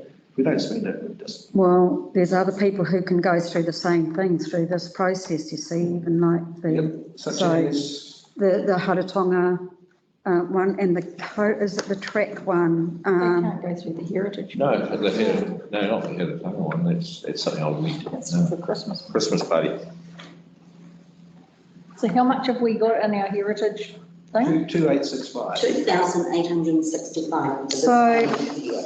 So could we use that and bolster it up Yeah. with Discretion. Okay, I just need to be clear that the figures that they've used in their report for their resource consent, those are only lodging deposits. Yes. We can't tell you that would be The price. the cost of their consent Because they until might it have to come starts back. being made and being processed. Yeah. So could we make a decision then to leave that one down to the grants process altogether and use Because if we go to the application. and that frees up that amount for other parties to use that? Yeah, you can, but that's what you're asking. Are you asking that you will resolve today to, instead of funding them through this grants money, you want to fund them through that? Yes. Yes, that's And fine. it could be a mixture of two of those. Correct, yeah. That's up to you. And that gives us a bit more money for other I've things. got tied in with other things that Yep. they've given Sounds good as to me. well. So you just want to do you want to fund the entire Nothing from the amount? grants, no, nothing from the grants, but we'll fund the entire amount through other pots of money If we can, yeah. Yeah, to a value of what they're in a way they're applying going to for. get their, Is what they're my applying. criteria when they. Okay, we just need to be clear, so when Ari does the minutes, she's clear on that. Yeah. So this one, we want to fund from your natural cultural and heritage. Yeah, the School of Mines, their whole project is, Yeah, that's a really good. That's what I think. Are we all on board here, team? And excuse me, Bubbles, is that the full amount too that they're wishing to fund? I'm just checking that, Ari. yeah, I'm just looking at their application now. So they've applied for a full amount of $4,000. Yes. This is all you have in your cultural and heritage. Yeah, Do you want to give all of that to this application plus some from your grants money? No, Or do you just want to give what you've got available from that? I'm just reading out your options. Available from this fund and only give them the 2865? Or do you want to give them the 2865 and take the remaining of what they're asking for to make it up to the Grant. 2,000 from your discretionary budget? that You've last got one. three Yep. options. yeah, I'm with Option you. three? Yeah, Yeah. yeah, I think so too. Last option. You got that, Ariana? So we're going to fully meet their application with our Natural, Cultural and Heritage Fund, plus top it up from our discretionary fund.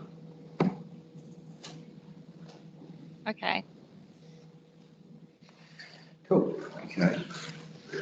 And I suppose we could come back if we find at the end of the day that we have still got money left over in this grants process, that in fact, rather than using the discretionary fund, we might use the balance of the grant, the balance from the grant. Well, let's go through the rest of the process. Yeah. You've got something that's sitting to the side and you can Come back. confirm that at the end of it. Mhm. So 7, so your next one must be a number 8 over here. Coromandel-Colville dieback form. 8. So I reckon we spent 5,700 so far. Carry dieback What number is it? which is number 17, which was for $6,000. And this is for the carved entrance to the Long Grey Carry track. What number is that? Number 17? Yeah. Okay, so my reason for putting a We should be doing the 3, clay day. We should be doing the clay day because that's a 7, not an 8. Okay. So Barry Bickle Clay Day. I thought we'd done that. No. Oh, well, we all agreed, didn't we? We all put 1s, No, we didn't we? didn't. Oh, we didn't. This is for $1,200 for a one-day event, which is getting bigger, gathering ahead of steam apparently. It is. So I've put this up here because this application actually meets this criteria. Their event's not till January and they are calling for applications next month. Just if you wanted to divert it to an art fund rather Right. than your community. So is that contestable from all awards? Yes. Yes. So if they're not successful, we can always use our discretionary fund later on to help them, just to make sure that they're going to get something. Yeah. Yep. Or you can just give them a part fund and suggest they apply to that for the remainder. Yeah, Right, There's a whole different yeah, way you can look at So it. we could give them $200 today and then ask them to apply for 1,000, or recommend that they apply for 1,000. And what if they don't get it? Then they can come back to the community board and we can use with our discretionary fund. for a nice even 1,000. Yep, okay. Yeah. Okay. Remembering that there's lots of different funding available out there. Yeah, yeah. for some of these. Yeah, I do want to show some support for that, though. Yeah. yeah. Yeah. How much? 200. 500. Big tight. Any advance? That's fine, because we can move, come back and. Yeah. So, and we sorted out that number 7, so now you are on the coding dime back. Some 17. funding, Yeah, it's a little bit of full funding or no funding. Is there other avenues besides that they could use? Well, I see that the project that they've applied for is to do up the entrance to the long Exactly. gate. I know there's several different parties to that project. Yeah, and in There's fact- There's Cody Dybeck, there's council, Yeah. there's funding from MB. There is a whole lot of different. Yeah, I'd like to go for the full amount, and my thinking on that is, we have people that walk, and they walk and straight. What you do is that if you have tonga or somewhere, what it does is it makes you stop, take a breath, look at what you're seeing, and then start walking again, and looking at the environment and what's, as you're going through that track. That's, yeah. So how much was that one? That was 6,000. It's a big chunk. With another It is. 6,000 coming from Forest and Berg, I think. Can, one of our criteria that this doesn't meet is that we don't have structures. It's about not, we don't fund structures in our criteria, is that's what, but they can apply through the natural and cultural heritage as well as those other things. Are they building a structure? The structure to the entrance. It's more of like an art piece An art rather than a piece. structure. I've seen the drawings. It's Yeah. not a building of any. No, but it is, isn't it considered a structure? Because it's got to be safe, it's got to be, you know, It's artwork. it's got to be. it's an artwork. It's more of an art. Okay. And to be fair. Yep, like, okay, that's no, nice, isn't it? I'm good with that, yeah, okay. So all, some, none. Jean's argued for All for all. me, yeah. So, I mean, she doesn't argue that much, so I'll support Jean, we'll go for the lot. Yeah, I would go for probably half of that, when I look at what other avenues that they can go to for funding for that. I put down half was my original because I was trying to get everybody some money. But I'm quite happy to go with all of it if that's what the consensus is. Yep, me too. I've got, I had it down as a 2, so deserved of something. I'm not as keen on all of it. I'm happy to go to 4,000 or 5,000 probably, because it is going to be a significant, significant piece of art, really. But there are a lot of other people that have also got pretty cool ideas. So, yep. I'll put So it out. 3 for now, reassess at the end? 3 is what's right. Yep. Okay. I have to say. Cool. What else we got? I think we've done all the 7s and 8s. There's a 9 there. And 9 over here with Upper Coromandel Forest and Berg, number 18. So this is the planting at Torahina Bay. Yep, And they're after $5,586. We did this last time, didn't we? We have given them some. We This have. This is the second phase. Second stage. Yeah. I'm happy to give them maybe 2,000. I put 2,500. I was going to go half, so yeah, probably 2,500. 2,500. Yeah, 2.5. What, 5? I mean, it is fantastic, it looks amazing. Yeah. And they have got, it's really good because they've managed to enrol Meg in there to do the trapping, so that's part that somebody else has taken on, but, so it's great, they really, it looks outstanding. So what did we go for, 2? 2.5 seems to be the thinking. Shall we just take a restock and see what we've got left, please? Absolutely. 13,236. 13,000. That's what we've got left. That's what you've got left. Oh, excellent. So we will move to the number 10s. Okay. Next on the board. So Now, it's, I could just speak here. Coromandel School, this number 10. Oh, this is the trailer? Yes. Yeah, no, I'm still not happy with that one. No. No.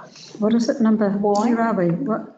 Because they should be getting, they should be getting all the funding they require through the ministry. Sorry, which number is that? Number 10. Number It's 10. Coromandel School and it's the one. No, with the Community trade. Health Trust is the number 10. It's your number 10 It's there. number 8. Oh, no. Number 8. Number 8, oh, yeah, okay. Tricky, making sure. Okay. Look, they can definitely apply through NZCT because we did that up in Colville School. for anything like sports equipment or something like that to do with sports, and they're very eligible. That's what NZCT, and they look kindly at schools. We've now got a second pub charity trust in town. Have we? Yes, the Old Theodore Trust has now taken over the top pub. So I'm Okay. just letting you know there's two, now two. Do we know it doesn't matter, we don't, I can And find that out. was substantial, that was $8,000, wasn't it, for that trailer? Yes, it is. It's a substantial, So I mean, directing them to NZCT or? yeah. I would, because, I mean, I put it as a 3 for that reason, because, yep, it is great, but it's, I can see it would be a great facility, it would be a great utility for the school to use, and it would be used, that's for sure. It would, if you saw the kids leaving town last week with all their bikes, Oh, yeah. it looked amazing. I know. Yeah. It's, have they already bought it? No, they Oh, okay. hired one. Oh, I see, yeah. Yeah, I mean, and Gavin and Leanne are really supportive probably of that. Okay, moving on. Yeah. The first application from, it is A. Yep, this one. The first application from Thrive. So Yeah. this is the message alert system, Number 14. $690, and it's for their free SMS. People have to go to the information centre and lodge their number with them, and then they'll get these messages sent to them. I haven't done it. I can see how it might be a great way to get messages of any sort out there to the people that are subscribing to it. $690, not a lot of money. We could probably do that in its entirety. Yeah, and look, it is a fantastic service, and it's not just, you don't have to necessarily register, they can get you on there, like they probably, like anybody who belongs to the information centre, anybody who goes into the information centre, all the contractors and what have you, have their names. So they also do alerts for road closures, ferry, etc. It's a fantastic service that is working very well now. So. Okay, next one. Yeah, I reckon that we should fully fund. Bubbles already has. Just based on the discussion around the table, it sounds like Yeah, it's nothing. Am I right or wrong? Yeah, no, you're right. I'm happy to change it. No. Both at the same time. You out of here, Rex. See you, mate. Thank you. Right, Kevin, I can change it, I'm just. No, it's the consensus of the room, that's all right. Yep, that's fine. Okay, cool. Me, Moyho Environment Group. Yeah. Application number 16. This is for $1,750 for a summer holiday program. Oh, what did we go with the number 2 of Thrive? Oh, Well, we done haven't, that. they're at number 11. Yeah, we're still doing the Yeah, teams. sorry, yeah. So we're doing the MEG one, number 16. Oh, yeah. I had a 2 on that, and I thought maybe $1,000 might, you know, It's also for printing. for the lecturers, the winter lecturers. That, I think they do a lot of good, and they certainly highlight the environment a lot. Yeah. What have we got? We've got 13,000. We could just about fully fund that for 1,750. Yep. Sounds good. Oh, well, if everyone agrees with that, yeah. Well, I didn't think the workshop. 750. Oh, I've got Yeah. 17. No, 1750 is on my sheet. Yeah, that's what they're asking for. Sorry, Yeah. we're the wrong line. You're just trying to. But the workshops don't actually fit the criteria for the grant, for tutors, etc., that they want. And you do But have to be the- careful about that, and you have to make a special resolution if you're going outside the criteria. Oh, okay, so what page are we on, Jim? If you look at look, I haven't got It's it. number 16. It's number 16. I don't know what page. It's Work around. so for printing and travel costs, no, sorry, printing's within the criteria, yeah, but travel costs and meal costs at workshops doesn't fit the criteria is what I So had 2,000. with. Oh, one page. $3,000. No, 1,000 was what they had for printing. 291. 291.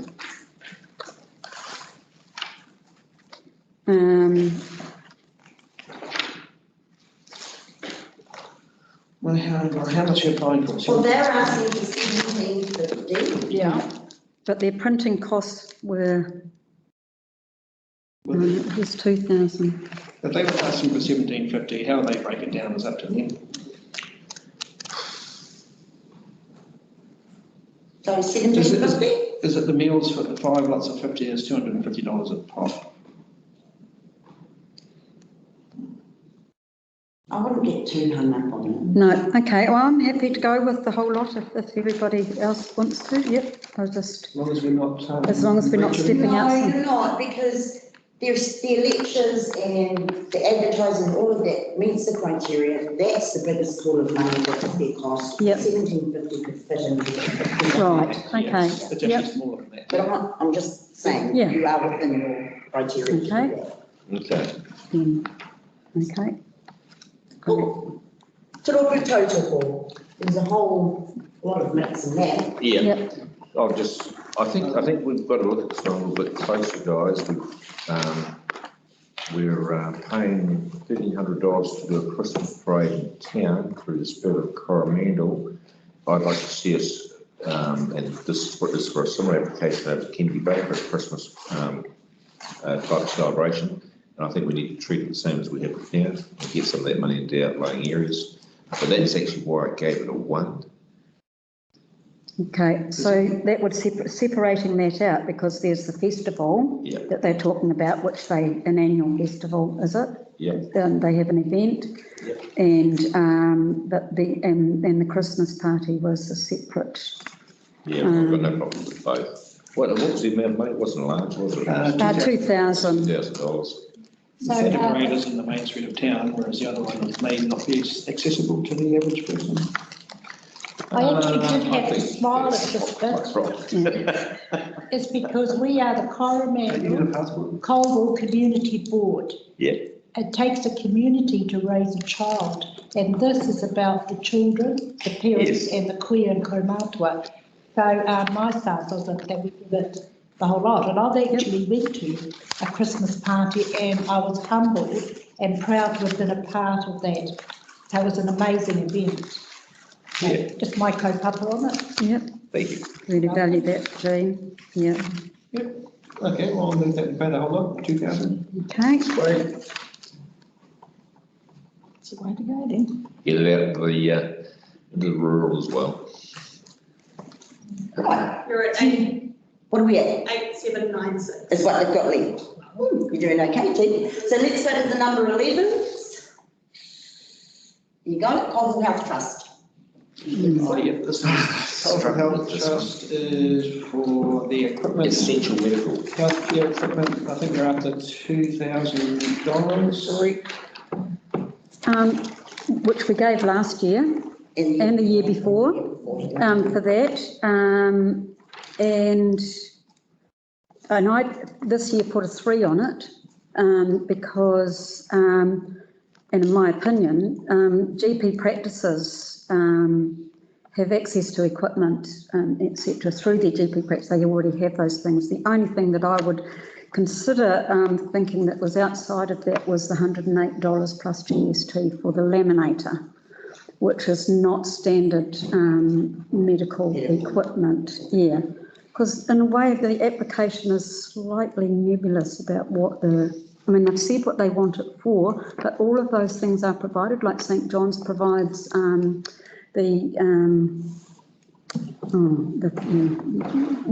of the equipment that they've got here. So that's provided by St John's, makes sure that those are all in general practices as well as in the ambulances. They might have to pay for them in a GP practice, but they do make sure that those are provided, and especially in rural areas, which Colville is, they make sure that those are there, and usually they will provide those things. So I think it's breathing I apparatus totally thing. agree with what you're saying, actually, Janet. Yeah, I struggle to see why it was there. Because we have done this in the past for them, and look, I go to that. I know. So, I'm 100% supportive, but I just think that that's not, in a way, we're not here to sort of give a practice the equipment for their business. Yep. If we look at it Yeah, just I on think that that. sums it up beautifully. Well, it's a business. I think so. And they have been supported in the past. Yeah, So you're thinking nothing or like $1,000? Decline? Nothing. Okay, next one. Kilt. Is it 11? What was the number other? 11, okay. Kilt, this is number 11, which was the upgrade of the nursery. They're asking for $6,000. What number is it? It's number Number 11. 11. Oh, yeah. My opinion was that the community board have just been very generous to getting quite a large sum of land for a non-commercial rate of Yep. $300 and something a year for all that land. Writing off I'm rates. not in favour of. I mean, yeah, very Further assistance. worthwhile and everything, but I think you've nailed it. I think that's how I feel, because it's not, I mean, it needs refurbishing, yes, but we're not in, it's not, we're not, that's not part of the criteria. But maybe, you know, can have a recommendation for next year when it's up and running with their plants, they can apply, you know, maybe to get funding for plants. But at the moment, it doesn't quite fit the criteria. Yeah. Is everybody okay with that? Yep. Cool. Move on to the next number 11, which is the second application of Thrive Coromandel. Yes. That's number 15, number 15. So this was for signage, including at the intersection of the State Highway 2 and 27, I think it is, the roundabout there, right up by the T-rooms. And I thought the message was a little bit cheeky that they were going to put on the sign, the crown of the Coromandel. But I do like the concept of getting the Coromandel town out there and getting a bit of publicity. I did question whether it was like a destination Coromandel kind of a project. Responsibility sort of thing. Responsibility. And I was a little bit perturbed about the ongoing cost of $2,000 to the landowners who are going to host these signs. So I wasn't particularly supportive. I just gave it a 2 or a 3, or maybe something, because there were parts of their application that I did agree with. Yeah.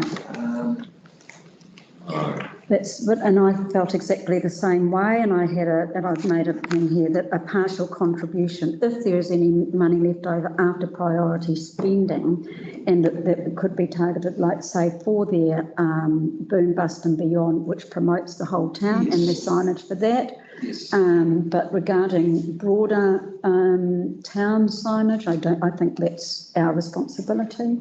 Or so do you want to just throw a figure around to meet that and then just put it in the mix and change it, or you prefer to leave it? The signage was 5,000 and the rest was 7, 12, 13, 14, about 1,900 for business cards, flags, banners, sandwich boards, that kind of thing. So maybe 1,500? Yeah, maybe nothing. Maybe nothing. Or maybe nothing. yeah, I honestly, I really felt like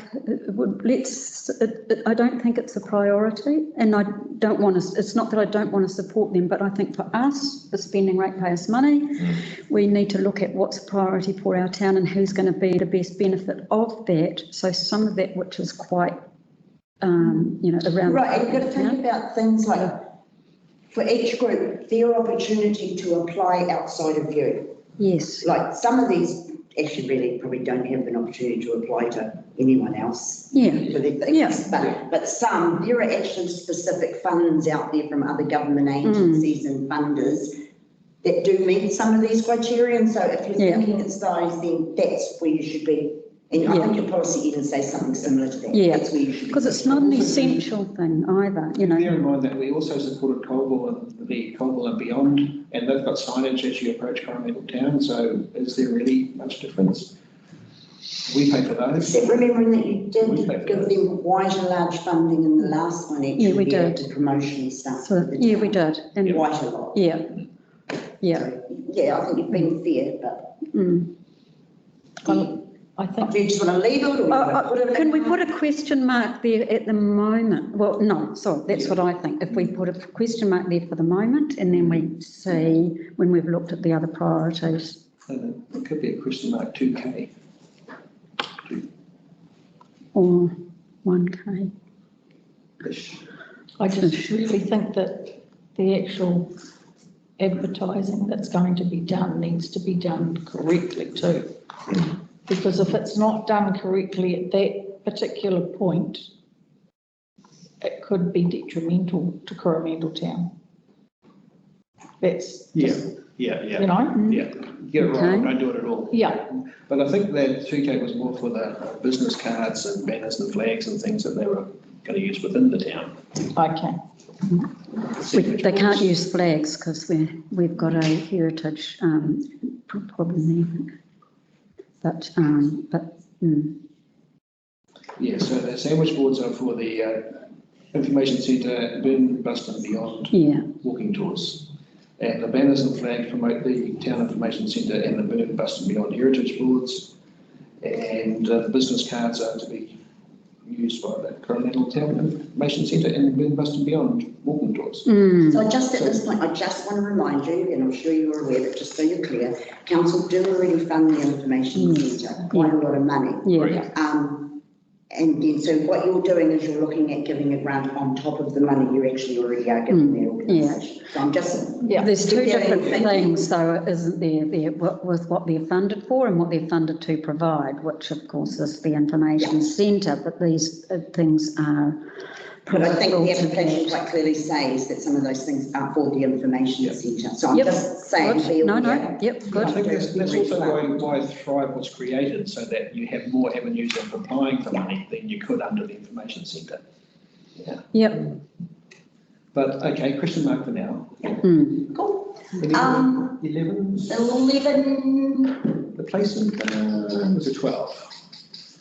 On that one. Number 12 is Number 12, where is the 12? on the other side. Creative Coromandel? No, other side, number 12. Coromandel Preschool, yeah, but that's a 12 and so. So it's that So we're one. just going in order. Oh, yeah, sorry, yeah. Yeah. So, So number 7, Creative Coromandel. Mentor program, $3,500. oh, 3.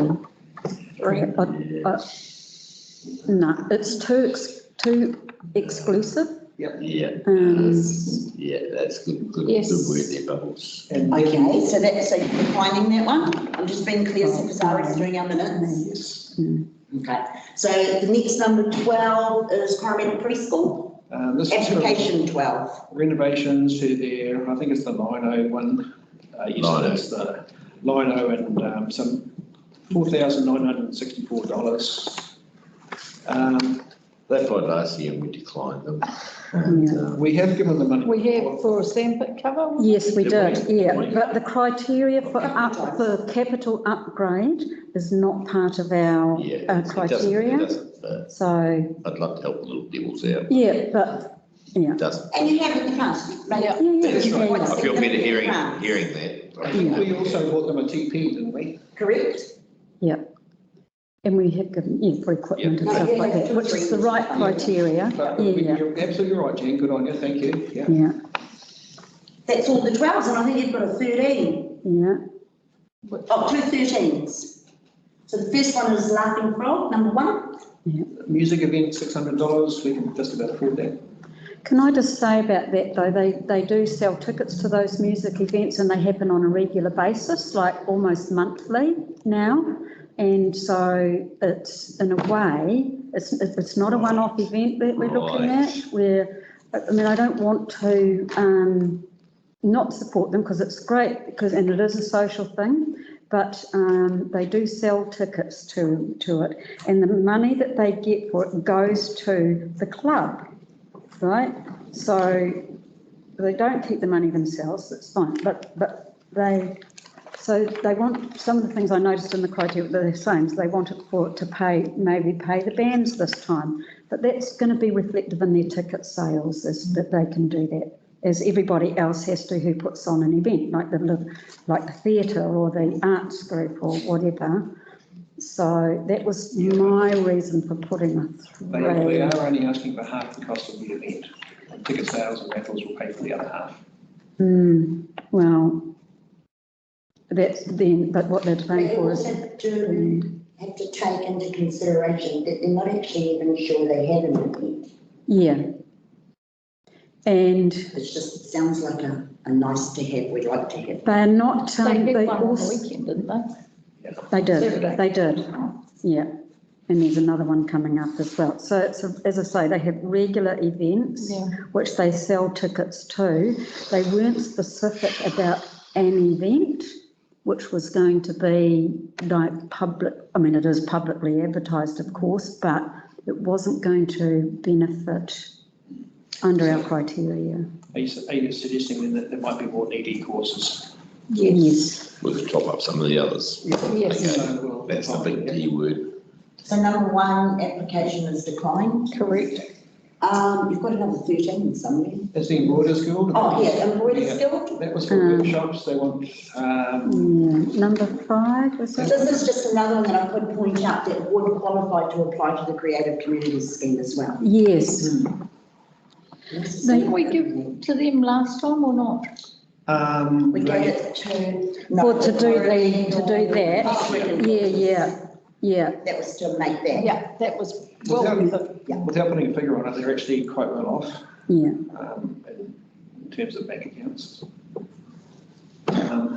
Yeah, and it doesn't quite fit the criteria, but the only thing that would possibly fit on there is maybe the hall hire would fit the criteria to hold an event, which is what they're saying they want, which is $900. Where do they usually have it? Is it I thought they had it up at the Citizens Hall. St John's. St John's. Oh, St John's. Oh, they do too. No. Because they usually have their big one on the same weekend as we have the art tour. Right. Yeah. So the, Ah, yep, so that's why, so there's no cost, they're not getting any revenue from people, this building enables the Guild to provide tutored workshops to all which members. doesn't fit So the it's not to the wider criteria. public, it's to their membership, Yeah, at a minimal cost, so they can extend and develop skills beyond their usual sphere. yeah, so it doesn't, And of course, your criteria does not no, treat wages or treat costs. yeah. There you go, yep. So Payments. So Mm. there is a hall hire, as Jen pointed out, $900, so maybe we can help them with $900 with the That's line. a bloody lot of money for how, It's Well, they borrow it huge. every It month. must be a, how much does it cost? it would be 50 bucks a day. yeah, I know, maybe that should be referred to another meeting. But Yeah, it's I okay. reckon. I think use that D word that you're so fond of, I think. But yeah, it doesn't fit the criteria. Well, based on your numbers, Yeah. Mm. Hey, so just a question here. So what we don't allocate here, we don't need to get rid of it all today, do we? What would happen to it if it wasn't all? Oh, we've had this discussion. We have, It depends which ward you're in. we need to look at that. Okay. I don't want to get rid of money, just like to get rid of it, but. But I think we had 15 somewhere, didn't we? Yeah, we did, macular degeneration, number 2. Oh, yes. No, I think it's a great idea because it could benefit some people, but it doesn't fit.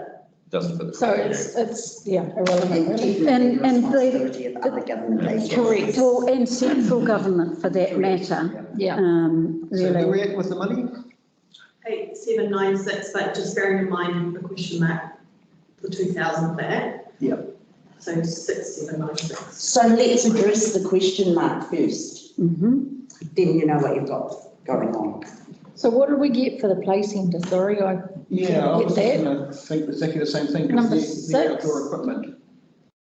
It's not planned. We haven't done that. Number No, 6. haven't done play centre. Why didn't we give them the? Coromandel Because we Place. just missed it. Yeah, we just missed it. Oh, because you put a tick by it as a Yeah, yes. as they were the top, they scored the highest or the lowest, I should say. This was $1,700 for outdoor equipment. Oh, yeah, Is it just me? I may not have written it down. Is it 1,700 or 1,200? yeah, but there's 17.4. two, yeah, there is two. And one of them is that they, and I just had a question, have they already purchased this equipment? Are they getting the money in retrospect? Because the money that showed on the quotes, well, it wasn't a quote, it was an account for purchased equipment. So, well, that's how I took it, because it was an invoice with, Honestly, don't know. if you look at the, application and the supporting information with it. And I'm not sure if that's relevant. no, I don't know. If it's If do we fund in retrospect. If they're trying to recoup the funding that they've already Yeah. So, yeah, their whole project was 2,200, of that they're asking for 1,744. Yeah. But they'll be grateful for whatever. Yeah. And they are a complete voluntary group. Yeah. Yes. Yeah. I do know personally, I don't know anyone who goes there, but I know just I do. people who go there, they're just there all the time doing voluntary stuff. Oh, they are. It's not changed since I No. had babies. And you've not funded them before. Yeah. Them. Just Okay. saying. Great. Then, Support them. and we did have it as a 7. Yeah. I mean, I had it Where as are a 7. they? So. Number six. And Yeah. so what was the amount? They're 1744. Yeah. Yep, that's worthwhile, guys. So number 6, 1744, what's that leave us, Yes? $7,052 minus that potential 2,000 still in the number. Oh, over here. Yeah. Let's deal with it so you know what you're.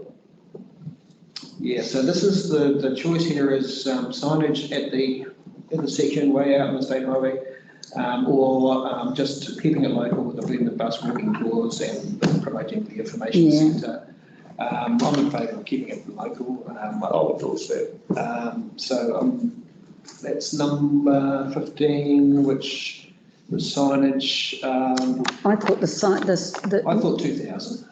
That was my opinion. just, and it would be for the boom and bust, Yep. etc. Like, you know, That's the right, yeah. information and Business not cards, the, banners. can we specify that? Yeah, absolutely. We can write that to them and specify that the board's Yeah. chosen to fund this. Okay, so what page was that on? Application number 15. So that's down here. In a way, shouldn't they really come to the board if they're going to put up a sign that advertises Coromandel town? Yeah. Out of town? Shouldn't they sort of like pass it by us first to make sure that it's the right? I think they were putting it up on the go tennis club kind of things where they. If they hadn't come to us, we wouldn't have known, and a sign could have appeared and privately noticed, funded privately, promoting the town as a brand kind of thing. Yeah. And Would you like us to Sign just it send the letter back to them, that the board would Yeah. appreciate the Yes, I think opportunity so. to see a draft of any signage? yeah, promoting the town, but for the boom and bust and the information centre, I don't think we No, need to do that. but just And that's all we're funding today, but if they have future aspirations, we'd appreciate them to run it past us. Yeah.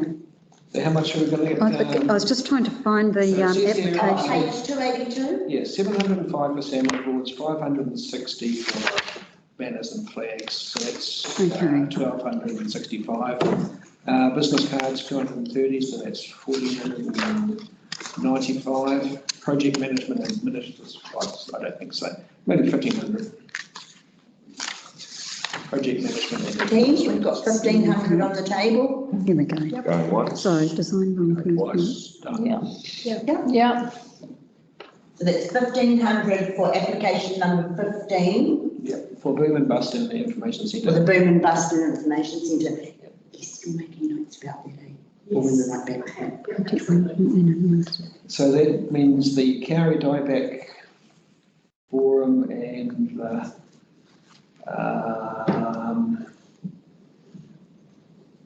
the Cowie Dieback. That is the Cowie Dieback, isn't it? Well, you could look at, this is what you could do, you could look at giving number 3 more, because you've given everything they Yeah, asked they for. wanted 1,200 and we've said 500, so we could give them 1,200. Yes. Yep. You happy School with of the given Mines, 1,200? direct. The School of Mines, we're going to give some more consideration because Yes. there's only that much in heritage and culture, and they were asking for 4K. So this is an opportunity because you've got money left over. You Yeah. could provide a grant from the grants budget rather than using some of your discretionary fund, and you are very early in your financial year, you don't know what's. Yes, Whereas you have the opportunity to spend this grant money now. yeah, I You agree. may not get another budget. Yeah, yeah, The Gary Dieback one though, they were actually originally asking for 6,000 and we put a conservative 3,000. So do we want to revisit that and fully fund the carbon? Well, not fully funded, it's still only going to be 50% funded, but I'd like to get smaller than that. yeah, give them all of their application. Yeah. That's Which where, was the 6. yeah, that's where, So changing number 17 for the Cody Direct Forum to the full amount of 6K. Yes, and Barry Brickell, you've still got 500 up there, I think. Yeah, I wasn't sure if you wanted me to change that. Yeah, we do. Yeah, to what was the full amount? 12. 1,200. Right, how does that leave us, yes?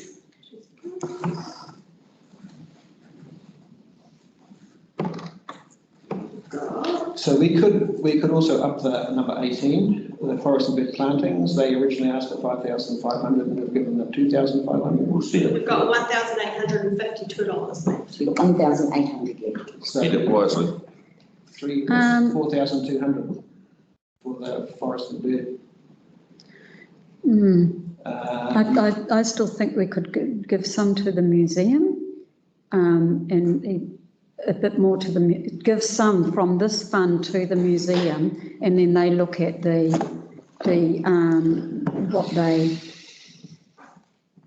We also get money from yes, the rest. yeah. So- through the- If you were to give the School of Mines the top up to the 4K that they're asking for, it would require you to give $1,135 from your grants budget. 1135. They empty out the cultural and heritage fund. And you Discretionary give them funds. 1,100 from this fund. And nothing from the discretionary fund. And nothing would be required from the discretionary fund. You've got enough left in Well, the grants. Which would be quite good, wouldn't it? Yeah, okay, we can. Yeah. And Yeah. then what's left in our community grants, we go to forestry and bird, from 2,500, it'll be about 3,000 with it. No, because you've only got, $752 if you give that 1,100 to. So that would, if you yeah, give the 1,100 top up over here, yeah, You've got $752. you've got $752 left. which could take, as you say, Peter, up to But 3,000. they can take that to 3, Yes, yeah, yeah? yeah, Okay. That's a decent grant from this board. yeah. Right, let's do a final add up and just make sure, please, yes. Do you want me to yell out the numbers to you? or- Yeah. So, I've got it in a spreadsheet, so just get everything out. so number 1's declined, this is for everyone's ears. Thank Number you. 1's declined. Number 2's declined. Number 3, $1,200. Number 4, 3,700. Number 5 declined. Number 6, 1,744. Number 7's declined. Number 8's declined. Number 9, 764. And number 10's declined. Right, number 11, Kilt, declined. Number 12, Coromandel Preschool, declined. Number 13 is made up from 2 grants, one of 2,865 from Natural Heritage and Culture, and one of 1,100 from this grant fund. Number 14, Thrive Coromandel's first application, 690. Number 15, Thrive Coromandel's second application, 1,500. Number 16, Med, Moyho Environment Group, 1,750. Number 17, Coromandel-Colville Dieback Forum, 6,000. Number 18, Up in the Coromandel Forest and Bird, 3,000. Number 19, Spirit of Coromandel Trust, 1,300. Number 20, Te Rōpū Tautoko Haratanga, 2,000. So we received applications for $70,556.92 and we've been able to help about 25,000. $252. Left. Do you want to allocate your $250 or you just want to leave it sitting there? What about the Colville Medical Centre? Well, the Colville Medical Centre wanted to buy a laminator, which was $108 plus GST, which does come within the criteria of what we could do. So we could give that to them and probably specify. Only towards the laminator? I would just say dollars and cents now. You might as well give them the $250 and be done with it, guys. Yep, give them. Yeah. It's not worthwhile. No, it's not. So you want to give the Colville Health Trust, application number 10, $250. Yeah, the remaining balance about. 252. 252. To be precise. And then we're 25,000. I think let's just give them 250. Yeah. Pays can keep the 2 months. Yeah. Okay. So there'll be a resolution around this. Yes.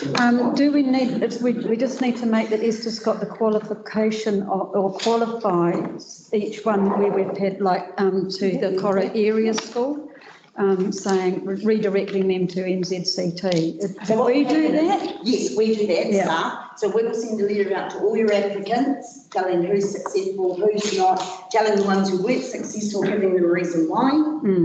And, or if you're part funded, this is what the board has chosen to fund. Great. So yes, a letter does go to every applicant. And every applicant is expected to report back Yes. on their funding. Yeah, they do. And before the money's paid out to the, okay, right. No, we pay the money out, they do their project, they report back They do to us. report back to us.